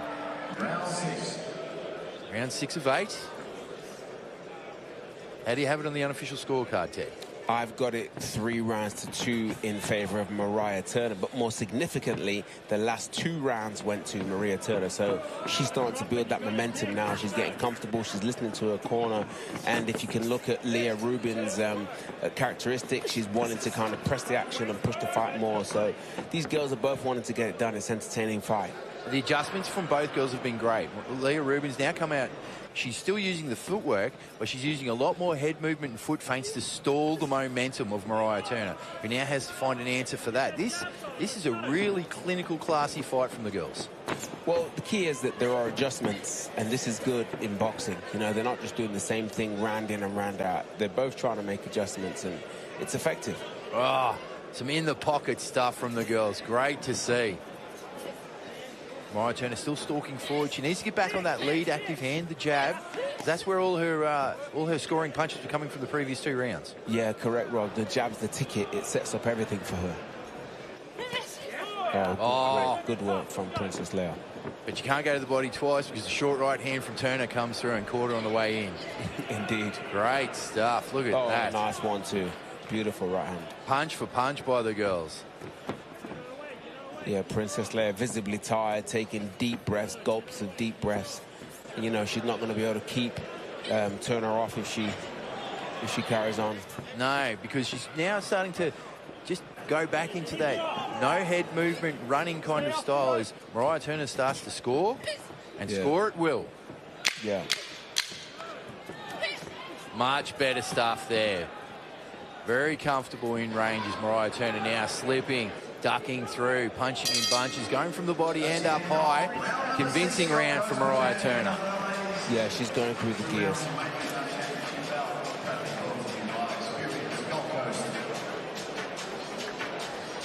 Crowd starting to build as the shot pans out. It shows this great Gold Coast community. They love their sports and they love their boxing. Yeah, the girls here working hard, particularly Mariah Turner, listening to her corner, pushing forward, trying to really press the action. But then there was a bit of a split in the middle of the round. And Princess Leia said, hey, wait a minute, I'm going to hit you back. But Turner just kept it going strong and fought a very, very good round. She's opted not to take the stool the entire fight, Mariah Turner. Luke Meldon just kept her on her feet the whole time. I've never understood that. If there's a chair, let's do it. But anyway. The former IBO Cruiserweight Champion of the World, Ted Kofi, in commentary with myself, Rob Scheif, calling all the action here, brought to you by Tasman Fighters, live on DAZN. This is a great Australian title fight. Mariah Turner in the blue as both girls start shooting from the hip. Gunslingers, Mariah Turner in the blue and Leia Rubin in the pink. The girls know that this is the 7th of the 8th. It's action time, and there's action aplenty here, centre ring. Yeah, Turner thought, I'm going to stand there. Rubin thought, I'm going to stand there and fight, but then Turner gave us some major receipts and responded massively. And then Princess Leia's back on the bike. But it was a really, really good exchange for the first 20 seconds to start this round, number 7. And Rubin needs to keep that energy from the opening parts of the rounds. The last 3 rounds, she started the first 35, 45 seconds. Strong, confident, letting her hands go. And then I don't think she's getting tired, but she just starts to fall in as Mariah Turner continues that pressure. Now digging to the body against the ropes. Yeah, it just could be a stamina thing, you know, a big stage, a bit of nerves.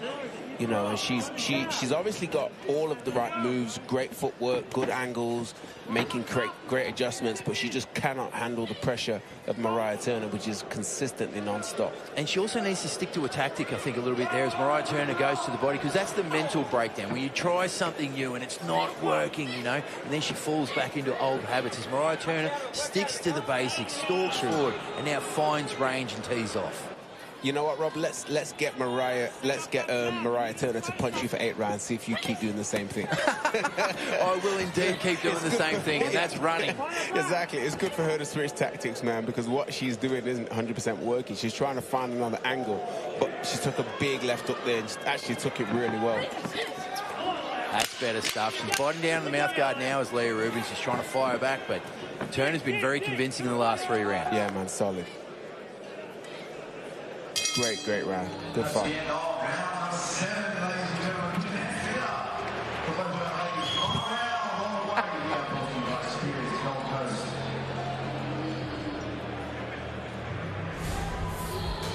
These girls going for it. Mariah Turner pushing as ever.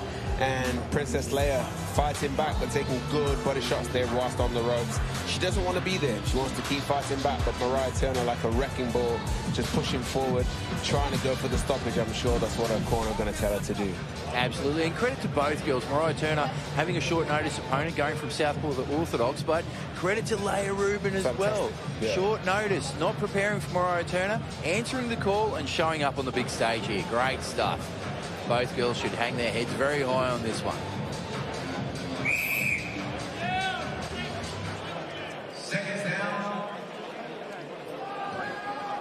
Final round. The Tornado. Paul Tapley gets the girls to touch gloves. They're both happy to be here, and they're happy to put on a show.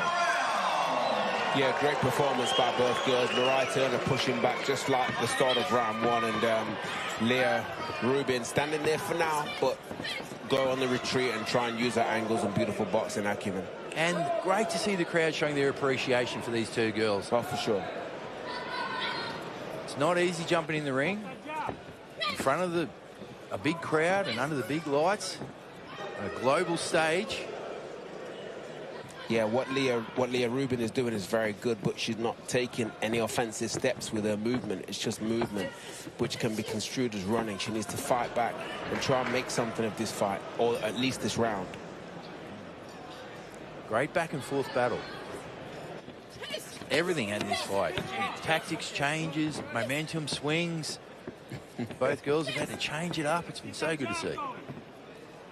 Yeah, really good fight. Everything you'd expect from Australian title girls. Well, I was going to say it's the title fight, right? So you know you gotta invent yourself on the fly.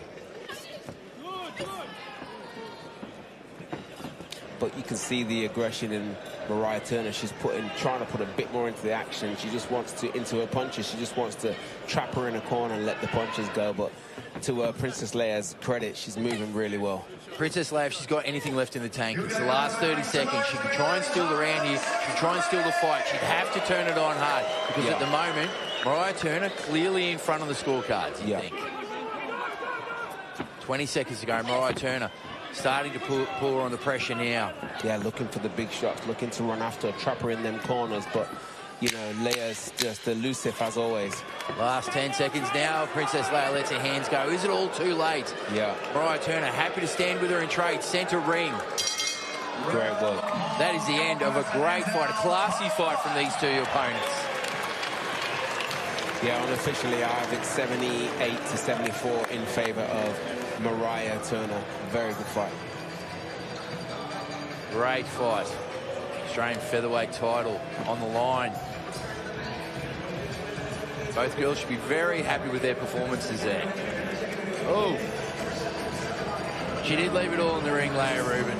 Well, that's determination, man. She's given it everything, and that's the result. Well done. Happy with herself, even after having to use the spit bucket twice there.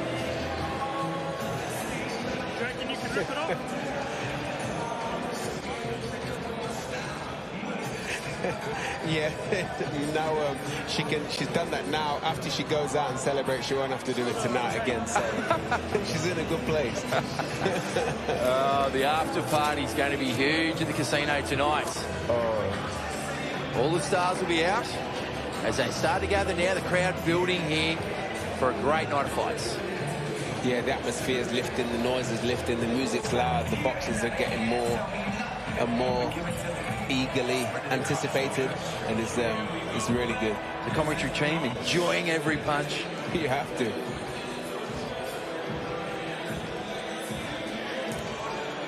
What are you looking forward to coming up? Obviously, Rob, I'm looking forward to the main event. I'm looking forward to Jai Opetaia and Claudio Squeo, but let's see what Max McIntyre can deliver. I mean, Ike from Pluto coming up next. There's so much I'm looking forward to. Hopefully all the viewers are there tuning in.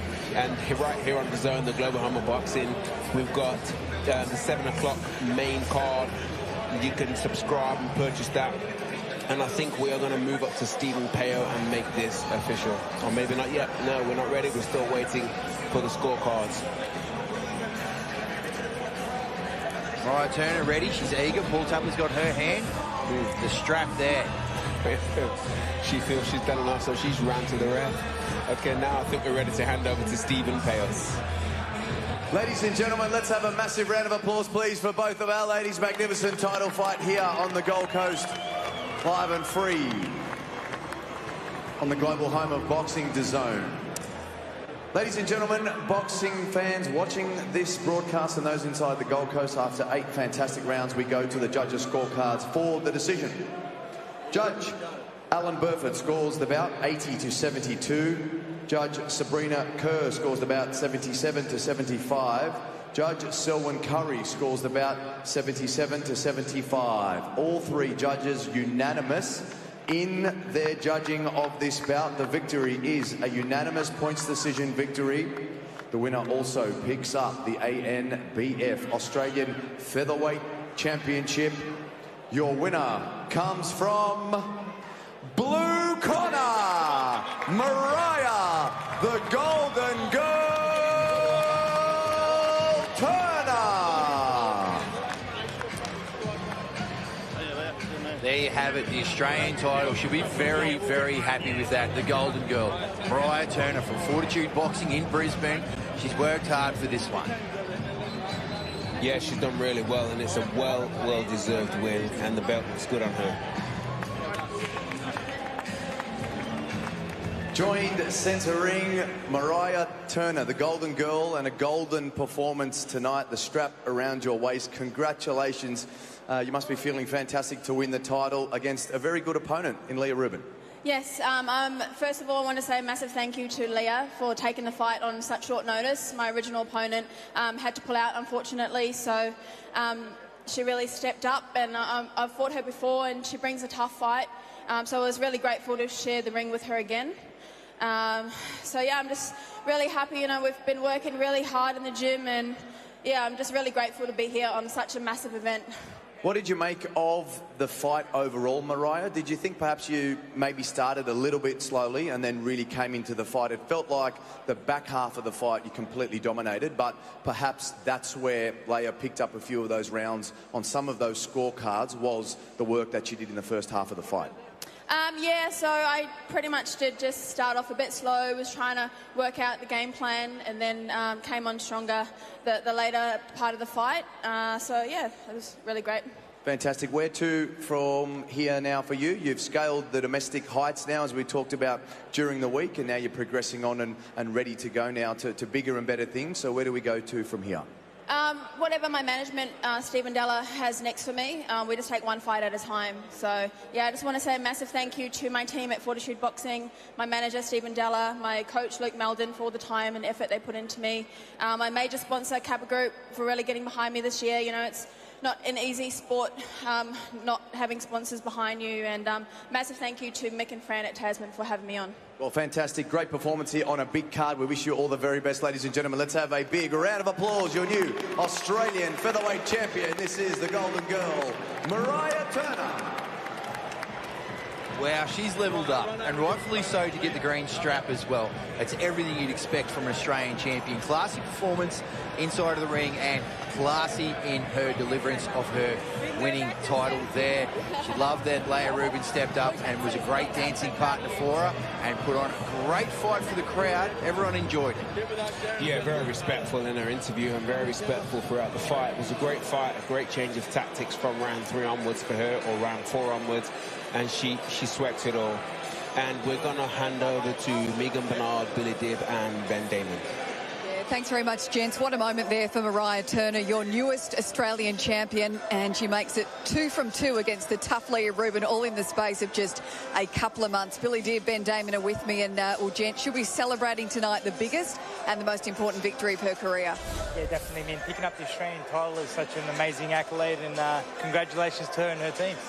Yeah, good performance.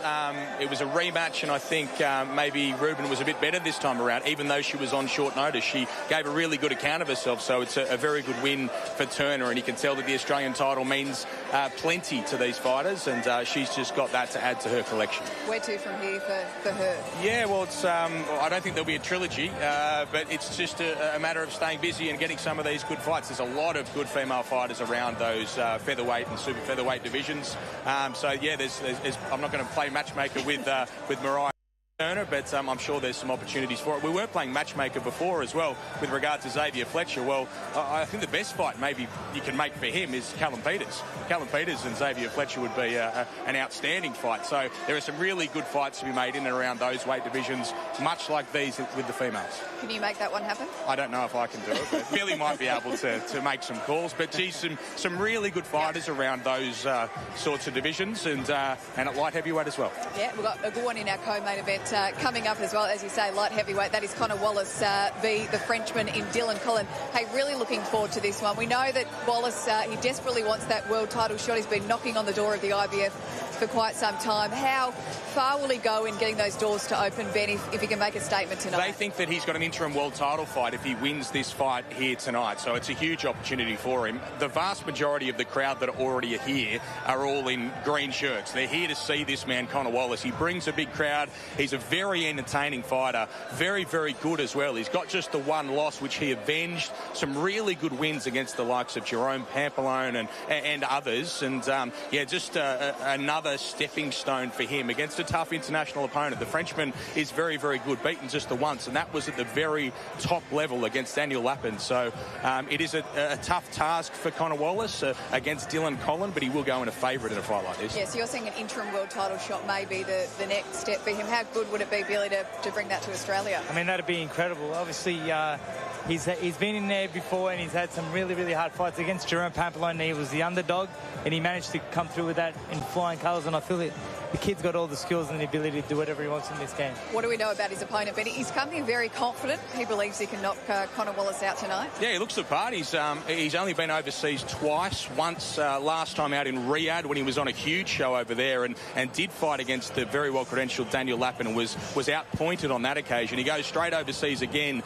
to take on Connor Wallace, but Connor does look at the peak of his powers. It's a glamorous division. Obviously, we've got Dmitry Bivol and Artur Beterbiev right up the top of it, but Connor Wallace is right underneath those sorts of guys, and a victory against an international opponent with the credentials that Dylan Collin has is a really good stepping stone for him. So, yeah, the Frenchman's confident, but Connor Wallace is extremely confident. Yeah, where does he match up when you think of those names, the elite names that Ben just mentioned, Bivol and Beterbiev? Well, I mean, they're a level above, but, you know, he's on the verge of getting there. So, I mean, he's going to continue to persevere and continue to work hard, and I'm sure that he will eventually get to that point. But right now, that's a bit too much to chew off right now.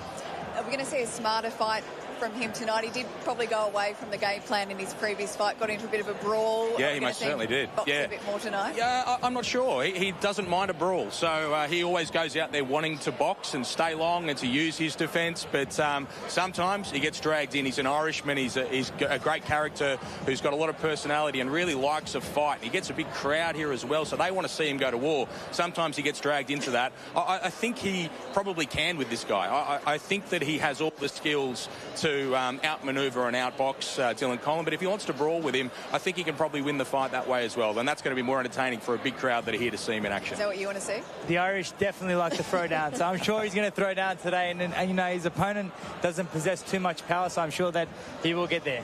Yeah, looking forward to that. That is coming up later on our pay-per-view card. But coming up next, a very great fight to wrap up our prelims. We're going to hear from one half of this fight now with Monique Bavino.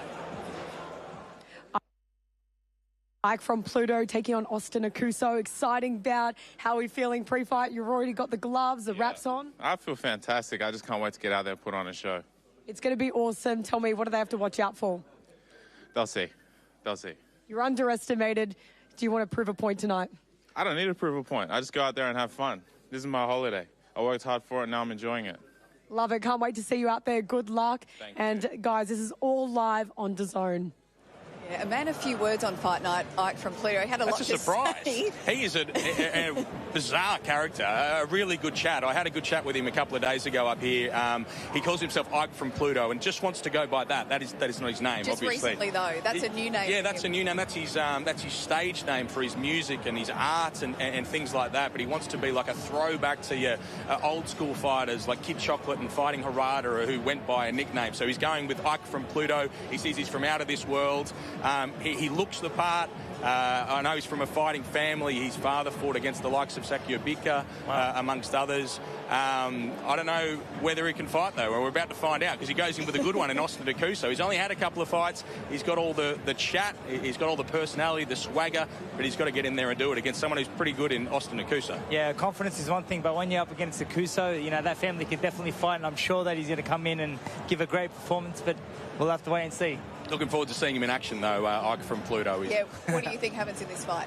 Well, Austin Akuso will go in a heavy favourite in this fight, but, you know, you wouldn't be surprised if anything happens. Akuso, clearly from a very good fighting family himself. His brother Paulo Akuso we've seen on the big stage time and time again. So, yeah, this is an interesting fight, an entertaining fight to finish off the prelims. All right, let's finish it off. It's time to get the fighters out here.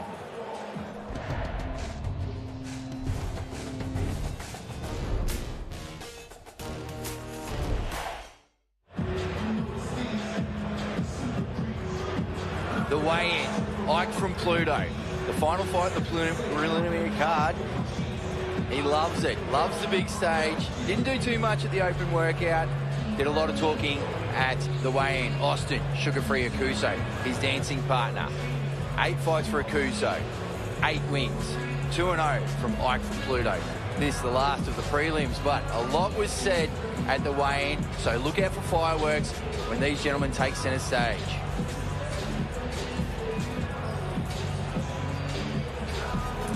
The tail of the tape, age, identical.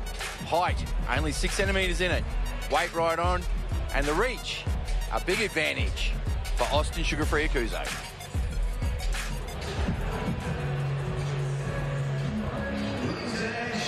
Welcome back, centering for the final time on our preliminary card, live and free on DAZN. This is your last chance before we move into the pay-per-view to make that purchase. So get ready for a fantastic main card coming up at 7 p.m. Australian Eastern Standard Time. Have a look now online, DAZN.com/boxing, or make the purchase through your app as we get ready for the final bout of our preliminary card. This one promises to be a magnificent final bout of these prelims. Let's welcome out our boxers to the ring. We start with the man boxing to my right, out of the red corner. The man comes from out of this world. Let's hear it for Ike from Pluto!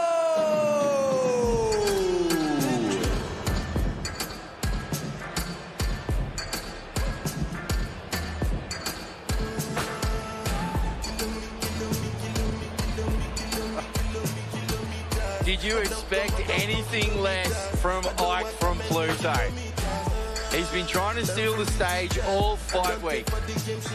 And this is very in character for this bright star from another world who's here to put on a show and possibly steal a big win against Austin Akuso. Yeah, the pink outfit is classic, and he's also got the Burner Boy music. He's got everything, man, including the moves. This could be a long walk out, this one.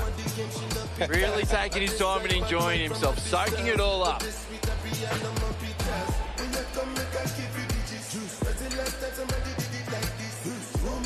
He's given the pink puffer jacket to a member of the corner here, but we've seen that all week. It's a good look on him, actually. Enjoying himself a little too much, almost went up in the neutral corner. Here in the red corner, Ike.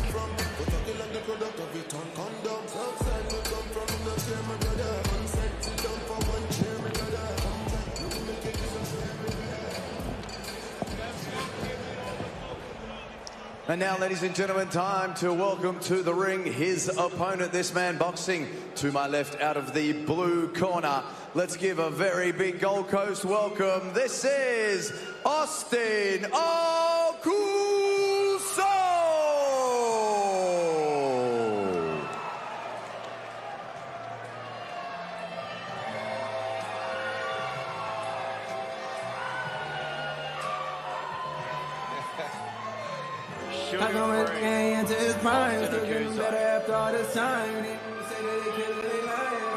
Not as much dancing, he's going to leave it in the ring. Sugar-free, but here comes the Southpaw's Ted, the first of them. A big, long, light heavyweight in Austin Okuso. 8-0. Yes, classy fighter. Stoic in his approach, just direct, straight to the point. No dancing, no messing around, man. He's like, I'm going to take this one seriously. Displaying his Samoan heritage as he makes his way through the ropes. Austin Okuso, the second out of shape up, trained by Jeff Frazier. Ladies and gentlemen, here we are, the final bout of our preliminary card, live and free on DAZN. Return to paradise ahead of our main event tonight, Jai Opetaia and Claudio Squeo. Before then, let's welcome this final preliminary bout. We are penciled in for 6 3-minute rounds. The catch weight 81.5, pushing us into the cruiserweight division. Judging this bout, Sabrina Kerr, Alan Burford and Selwyn Curry all ringside.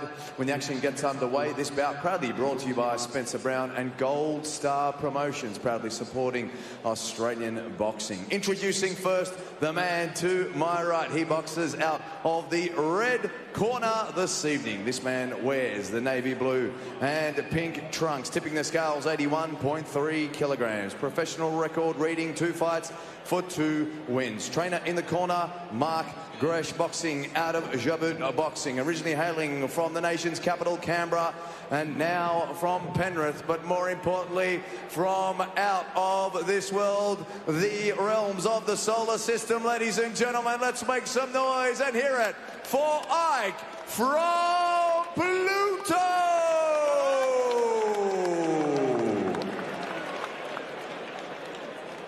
And now, ladies and gentlemen, across the ring, it's time to introduce his opponent. This man boxing out of the blue corner. This man wears the purple and white trunks this evening, tipping the scales 81 kilograms neat. His professional record reads perfect, 8 fights, 8 wins, 3 big wins coming by way of knockout. In the corner, trainer Jeff Frazier, boxing out of Shape Up Boxing. The man hails from Ipswich in Queensland. Ladies and gentlemen, a very warm welcome. This is Austin Sugar-Free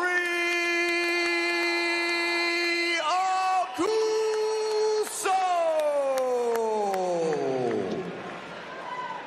Boxers centering, please. Third man inside the ring, your referee, Chris Condon. See the rules of the dressing room. Any questions? Perfect. Let's rock and roll. Let's go. Oh, the talk has continued from the weigh-in straight to centre stage. We love that. That's a great build-up. Boys, let's see the hands go. Austin Okuso, purple trunks, white boots with the white and blue Leone gloves. Ike from Pluto in the blue trunks, white trim, blue belt, blue boots. He's got the green Leone gloves here as both boys busy on the lead hand straight away. Southpaw for Austin Okuso and orthodox for Ike from Pluto. Yeah, both guys straight to the center of the ring. The significant difference here is the experience. 8 fights for Okuso, 2 fights for Ike from Pluto. Okuso, decorated amateur as well. Even faced Justice Hooney in the amateurs. The lead hand now is Okuso.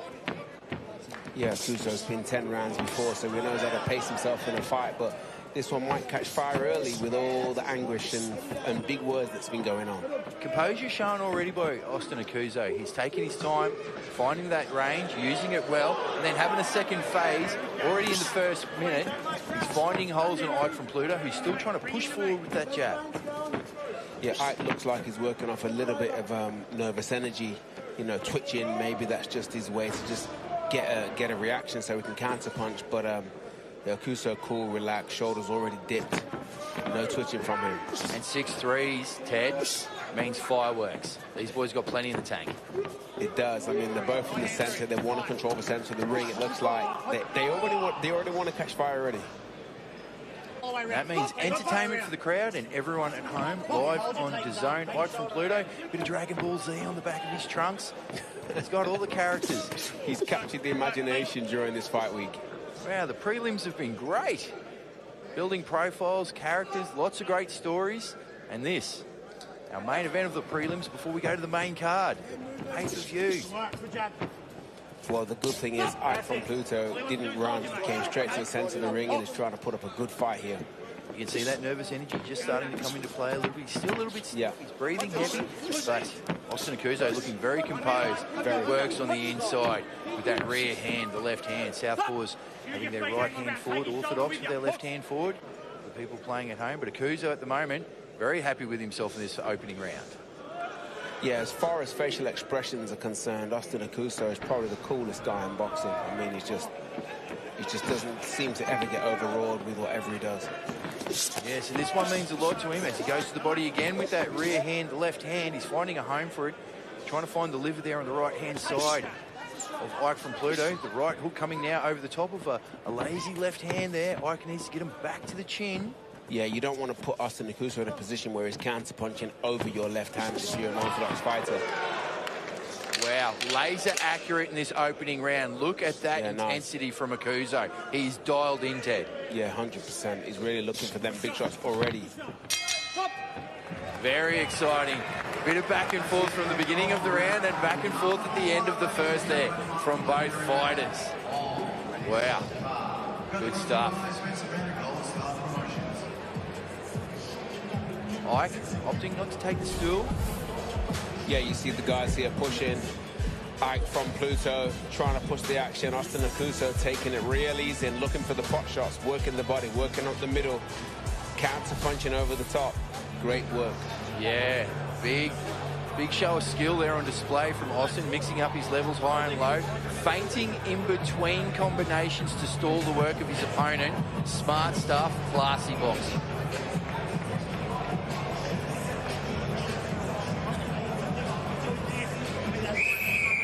Both corners very animated. A lot on the line in this one, not just bragging rights.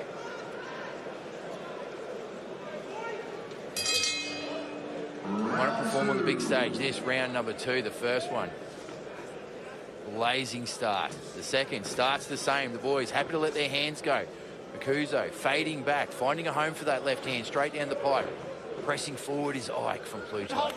Yeah, he's put on a bit more pressure. He's been told by his corner, push it forward, don't stand back, don't let him take control. And that's perfect instructions because you don't want to let Okuso take control.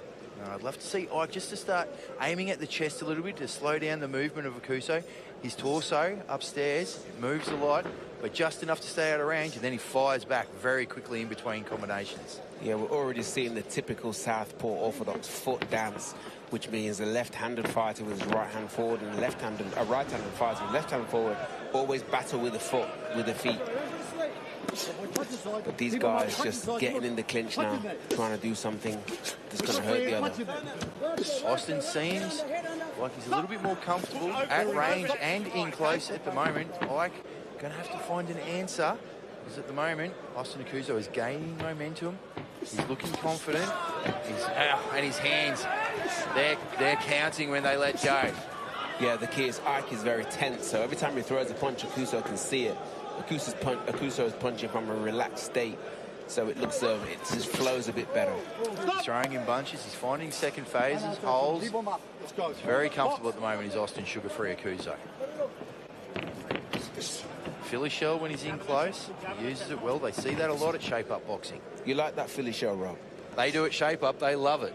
They use it a lot. It's in just about every highlight video that you see on their social media. Nice counter punch from Akuso. As Ike rushed in, he ducked, swung back, and then threw the left hook to the body. Nice work. Ike just pouring as he comes forward. It needs to be a little bit more direct. It needs to have a little bit more setup to it.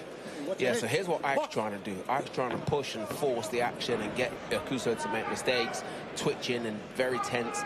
And Akuso's just trying to look for the nice counter punches off a relaxed state. So it's creating that balance or imbalance, if you like. But Ike just needs a little bit more setup, you think, Ted, because against a classy box, just pushing forward's not going to be enough. 100%, that's spot on. He does need a good setup. He needs to touch the shoulders, touch the elbows, touch the biceps, anything with the jab, and then come straight right down the pipe and disrupt the southpaw stance. So he's just starting to settle now with 20 seconds left in the second round. A lot of nervous energy there, and that comes from a big build-up. We love that in fight week. Well, he had the weight of the world on his shoulders with the words he was using this week. So it probably feels like he's really got to perform. Yeah, he was definitely selling the fight. He pretty much won it long before it even got to the weigh-in. Oh, a bit of head work there on the chest from Ike from Pluto. Rounding out the second there.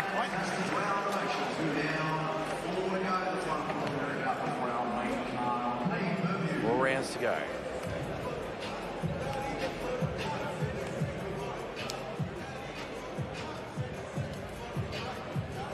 The IBF and Ring Magazine Cruiserweight title fight between champion Jai Opetaia and Claudio Squeo coming up later tonight. This clash live worldwide on DAZN. If you're watching in Australia and New Zealand, make sure you buy that pay-per-view if you hadn't already, because this one is for all the chocolates.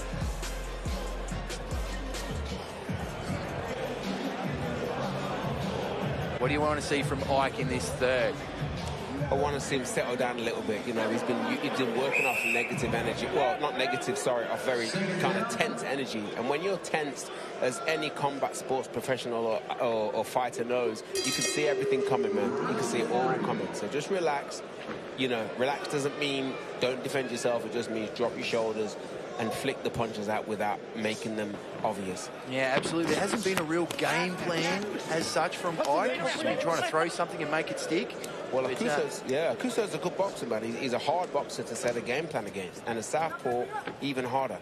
And as you can see there, beautiful stuff, smothering the work on the inside without even really having to use the clinch, and then back to work for Akuso with a 3-piece. Lovely stuff. Yeah, beautiful. And when he's throwing them 3 shots, they're not loaded with massive power. It's just touch, touch, touch. He's just setting up that strategy for the big punches later. Yeah. So Ike, you'd think, Ted, is also battling against his own game here. He's trying to find something to work. You can almost start to get a little frustrated here as he now moves to southpaw. Yeah, 100%. I mean, look, Ike from Pluto, he can definitely fight. You can see that. He's got quite good balance. He's got quite good ring generalship. But he probably feels that he has to really overperform, and that's making a lot of his work really easy to see. And Akuso, you know, is so chill that he's just utilising the counter-puncher stance. And this is why, there you go, just touching him on the inside and just turning him when he needs to. Ike looking to mix it up a little bit. Head on the chest, bit of forearm stuff. Good work. Half a headlock there, but Akuso not coming into it, staying on point, boxing his fight at the moment. Looking great as he moves around. Yeah, that's good body work from Ike from Pluto. He's really starting to work on the inside now. That's what he needs to be. Use his elbows, turn him around, make it a bit dirty, keep touching him. You know, if it doesn't work from the outside, bring it on the inside. So that's better work from Ike from Pluto. Much better stuff here in the third. 1 minute to go. Ike from Pluto, great short right hand. That got through down the pipe, and that's his most significant punch as he lands a right to the body, but you've got to have a game plan and an exit because Austin Akuso just put a 5-piece on, uncontested. Yeah, and then smiled behind it, you know, like even when he's getting hit, he's so chilled. But, you know, it's good that Ike's getting some success. It's delivering some good artwork for the public. The crowd enjoying this at the moment. Great display of boxing. Yeah, it's a really good fight. Come on, Ike. Chris Condon just wants to let the boys go. That's always great when the referee says, mate, I'm enjoying this as well, gents. Continue. See, the other thing about Ike van Putten is that when you're tense and you're punching, you know, it's gonna take your lactic acid, and you're gonna get tired much quicker. So he doesn't want to do that either. Yeah, and he slows him down a little bit too, because the kid is naturally fast, he's long, so when he is tensing up, he's just slowing down a little bit there, but better use from the head there again from Ike. He's getting dirty. You've got to do that, man. Off-balance your opponent, offset them. He needs to do something. He needs to try and figure out this enigma that is Austin Sugar-Free Akuso in front of him at the moment. Better stuff there, the punches in bunches. A good round from him.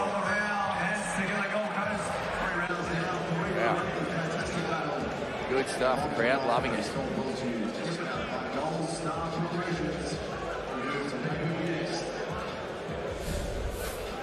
Yeah, both guys working well here. There was a bit more bullying from Ike van Putten in this round. Akuso, though, looking at his face, just taking it in his stride, trying to deliver some counter punches. But great work for Ike van Putten in this round. He really pressed the action, got in close, made it a little bit untidy, which is what he needed to do to create success. Throwing good shots there and a nice 1-2 towards the end of the round, and a big nod to technology. For the people that don't know at home, really impressed with Austin Akuso taking full advantage and making sure that his preparation is 100% for this fight. He's missed out on a couple of occasions through injury. He was supposed to fight Letty. That was a massive build-up for that fight, and unfortunately it didn't happen. So this time he's here, he's ready, he's 100% fit, and putting on a clinic at the moment. Austin Akuso, purple trunks, lead hand busy there. Great little hook over the top there of the lead left hand of Ike van Putten, and he doubles it up again with Akuso. So Ike just pushes forward. Yeah, it was a nice counter from Akuso. He saw the left hand come in. He just took a little back move, and then just connected with that right. Oh, back of the head. You can't do that. You can't do that. Definitely you can see the style difference, but also the experience difference here. 8 fights versus 2 fights, and it's on display at the moment. It is. But courageous performance from Ike van Putten. I think it's a great performance because his corner was telling him, you know, make it rough as well, and he needs to, obviously within the rules and the confines of the rules, but he does need to kind of break that cool demeanor of Akuso. But you know, Akuso's looking good, man, countering well. He's got a great arsenal, doesn't he, Ted? A great kid of punches. That's the word I was looking for. He's got a good arsenal. Even when he's back on the ropes, look at his face, his demeanor. He's just completely relaxed. Oh, great head movement, comfortable against the ropes. Only lets one hand get tied up, can work with the other one. A really great display here from Austin Akuso. Very impressive stuff, jabbing off the back foot. Yeah, well, he knows where it is at all times, you know. And even still now, Ike van Putten did really well in the last round. But even if you look at this round, he's still kind of trying to force the action and punch with over-intensity, if that makes sense. Nearly landing on Chris Condon there. He has to separate the boys. Let him get back to boxing. Yeah, you might have to jump in and save the ref. I'm sure he's more than capable here, is Chris Condon. He's called some great fights over his years. Oh, great stuff from Austin Akuso. Very composed, comfortable, relaxed, finds his opens. Yeah, beautiful. I'm glad that Ike is trying to utilize the jab a bit more, but, you know, Akuso taking advantage. The second move of strategy to just touch over his jabs and his punches. Ike will get a lot out of this fight. He'll learn a lot from it. His profile will grow, you know. He'll come back stronger. For sure. They'll both learn a lot from this. Oh, Akuso says no more moving. I'm planting my lead foot, and we're going to go at it. Walk him down is the call from Jeff Frazier. He wants to see a finish in this fourth, Ted. Yeah, if not the fourth, then at least set the finish up for the coming rounds. But, you know, you can see that Akuso is very successful when he utilizes them counter-punch combinations, and he wants him now to push him forward and take more action from him. Austin at the moment still happy to punch, counter-punch, and move. Yeah, it's not going to be a great fight if Ike van Putten starts to move backwards. That's not going to be his best fight at all. Good right hand gets through there. Oh, beautiful. Boxing off the back foot is Austin Sugar-Free Akuso. Lead hook, rear cross, finds the money on the closing bell there.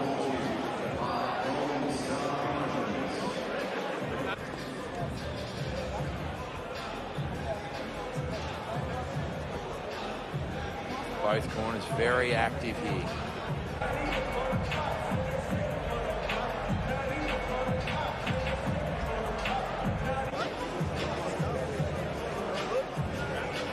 Both trainers very animated, giving as much instruction as they can in this 1 minute breather. Rightfully so. Big crowd, big opportunities. Catch weight, plenty of power in it. What's the unofficial scorecard, Ted?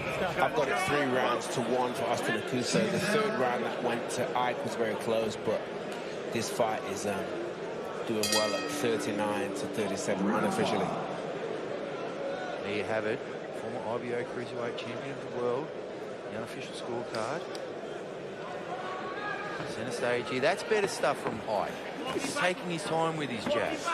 He's settling into it a little bit. Active lead hand battle here for the first 20 seconds of the fifth. Ooh, he didn't take advantage that time, Ike. Just as well. The referee was too close. He heeded that first warning, stepped off the line there. Yeah, Kuso is just sitting in the middle, really settled, looking to land some combinations. You can see the strategy he's trying to take now. Oh, this is great stuff. Right above the commentary team, moving towards the neutral corner there. Austin happy to trade and then clinch.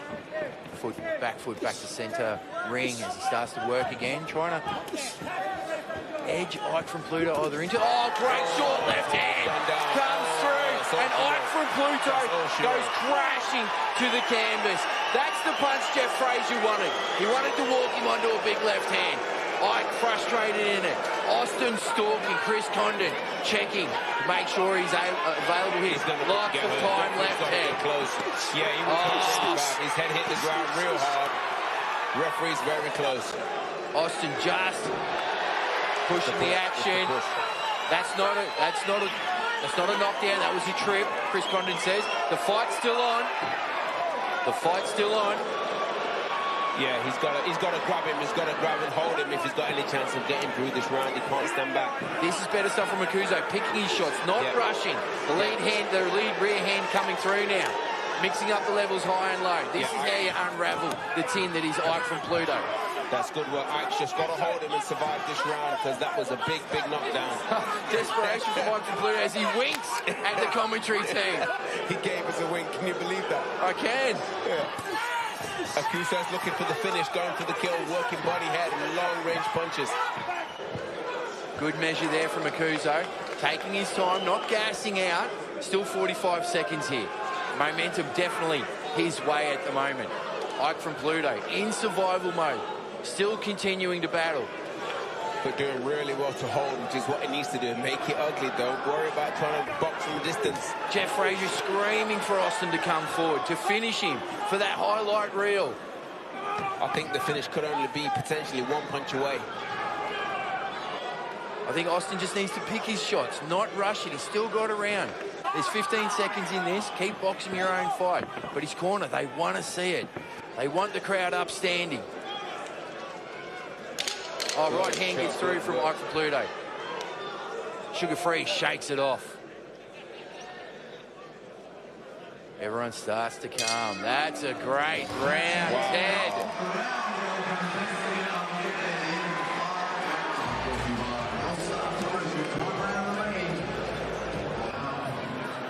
Wow, action aplenty in the fifth. Wow.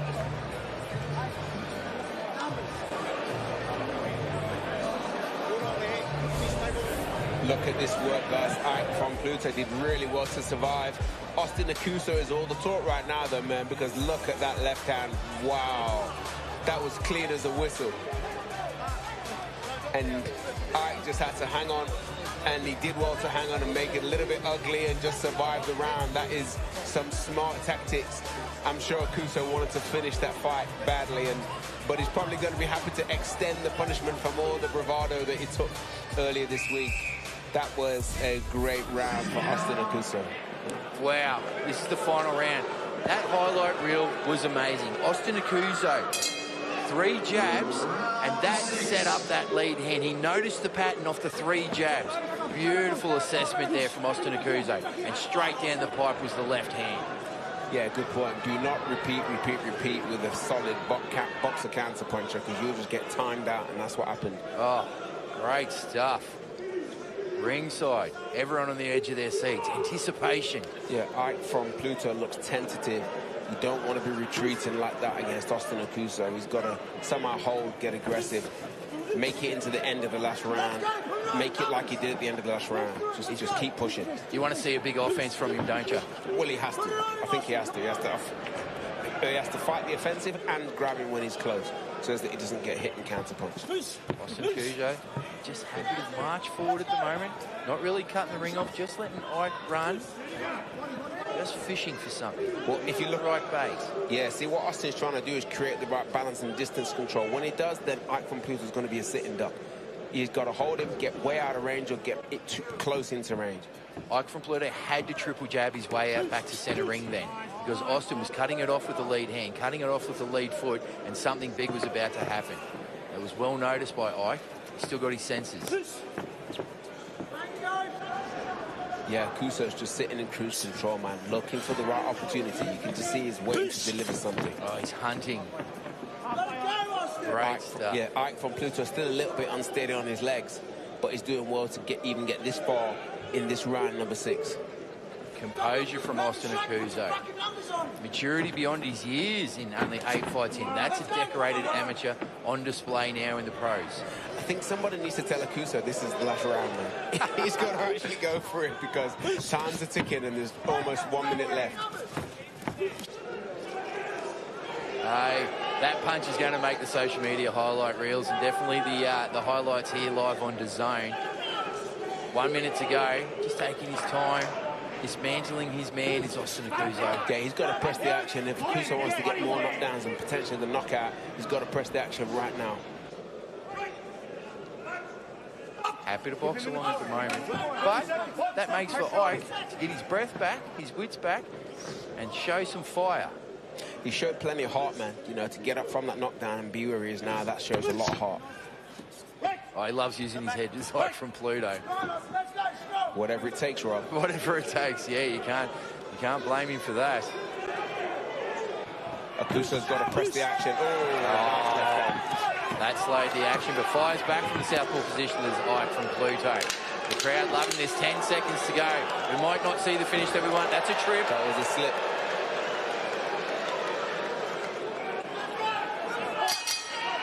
And that is the end of the prelims.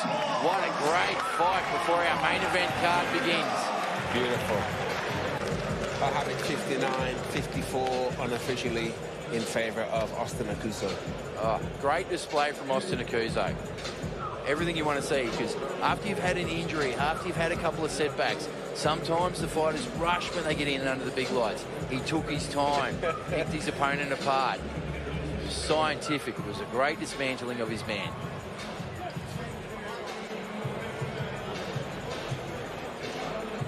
Bright future for Austin Akuso in the light and heavyweight division. Coming down from cruiserweight, even though this one's at a catch weight. Yeah, it was a beautiful display, but his corner were imploring him to do more, to push it hard and to just really try and get that stoppage. But he was just, you know, totally relaxed, beyond relaxed after he got the knockdown. And maybe looking back on this in hindsight, he probably would have pushed further, but a great win, a great display of boxing and a great display of counter-punching. Yeah, it was all on display over 6 rounds. He showed his full kit. Very classy stuff from Sugar-Free Akuso. Here we see the work of Austin Akuso with a great left hand that really could have been stopped if the referee would have said no. I think no one would have complained, but all credit to Ike from Pluto that stood up and fought and completed 6 full rounds. It's credit to him. Yeah, beautiful setup with that triple jab. Different timing, different ranges. He noticed the pattern in between the combination and then fired that left hand straight down the pipe, landing beautifully on the chin of Ike from Pluto. He'll come back better from this, but he loves the big stage, he loves the bright lights, he's got a strong will, a lot of heart. Here we see a different angle, guys. The beautiful left hand, and boom, the head went down hard onto the canvas, and it looked like he was going to take a little nap, but He got up, guys, and, you know, that's testament to him. It was a great punch, though. Great work from Austin Akuso. Yeah, walked him onto it beautifully. And that's drills and drills and drills, which created the skills. I like that one, Rob. I like that one. Anything you're doing? Feel free to use it on the main card tonight. Big action plenty. Connor Wallace, Max McIntyre, Tyler Blizzard versus Rocky Ogden, and the main event, Jai Opetaia, Claudio Squeo. Belts, big fights, big names, and lots of action on the main card live on DAZN. So we're about to make this one official. Final preliminary bout on our card before we move to pay-per-view. After 6 rounds, we go to the judges' scorecards for the decision. Judge Alan Burford has the bout 58-55. Judge Sabrina Kerr has the bout 60-53. Judge Selwyn Curry has the bout 59-53. All 3 judges have this as a unanimous points decision victory, and it goes in favour of your winner, blue corner, Austin Sugar-Free Akuso. Wow.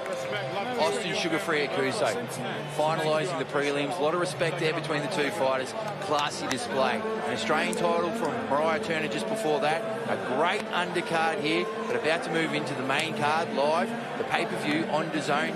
Ted Kofi, you're going to enjoy the action. Yeah, you certainly do have to enjoy the action. Austin Akuso delivering a virtuoso performance with a great knockdown. That probably could have ended in a knockout if he'd have pushed it further, but a really, really good performance and a great win. Keep an eye out for him. There's a bright future ahead for Austin Akuso. And we're going to send it up to the hosting desk with Megan Bernard, Billy Dibb, and Ben Damon. Thanks very much, gents. Congratulations, Austin Akuso, wrapping up the prelim portion of this big night of boxing in style. If you want to see more action, there's still time to order our pay-per-view coverage here on DAZN, which gets underway very shortly. But Billy Dibb, Benny Damon, Akuso moves to 9-0. He just gets better and better. Yeah, he's definitely got that pedigree. He's boxing very well from the outside, uses his reach, his height. He's doing great things in boxing right now. Yeah, he's very composed as well. That was a fight where Ike from Pluto really talked his way into the fight. There was a lot of bad feeling ahead of the fight, even at the touching of gloves, but he stayed very mature and composed and won really nicely. Okay, so with that, the prelim portion of tonight's action is complete. We're getting ready to move across to our pay-per-view coverage. Gentlemen, for those who haven't yet ordered, there is still time, but for those who haven't, Billy, why is this a must-watch event tonight? I mean, this is world-class boxing now. You know, you got Jai Opetaia, you got Connor Wallace, you got some great fights about to happen right now. So I urge the Australian public to order this because you don't want to miss this wicked show. There you go. Billy Dibb urges you to watch this. What are we going to see from that man tonight? Yeah, it's a big night for Jai Opetaia. Clearly, he wants bigger names and bigger fights and bigger opponents, but he just doesn't seem like someone who ever struggles to get up for a fight. This was him against David Nika in January. I think we can expect more of the same. He is brutal, he's focused, he's so intense this week, and I think all that is going to come out in this ring. Claudio Squeo, the Italian, what sort of threat does he pose tonight, Billy? I mean, look, he's tough and he's going to come in. He's very rugged, but I don't think he has the pedigree to match it with Jai Opetaia. I think Jai Opetaia is on another level, and you're going to see that tonight. All right, well, let's have a quick look at the card that's coming up next on our pay-per-view coverage. So many exciting talent on there. Max McIntyre, he's going to get things underway shortly. The featherweight bout between Rocky Ogden and Tyler Blizzard, the welterweights, and, of course, the co-main, Dylan Collin v. Connor Wallace. Very much looking forward to it. Ben Damon, you'll be calling all the action. Billy Dibb, you'll be staying with me, gents. Great to get your early thoughts. That is where we leave you now on our prelim coverage. We're moving across to our pay-per-view coverage. If you haven't already, order now. We'll see you in a few moments' time.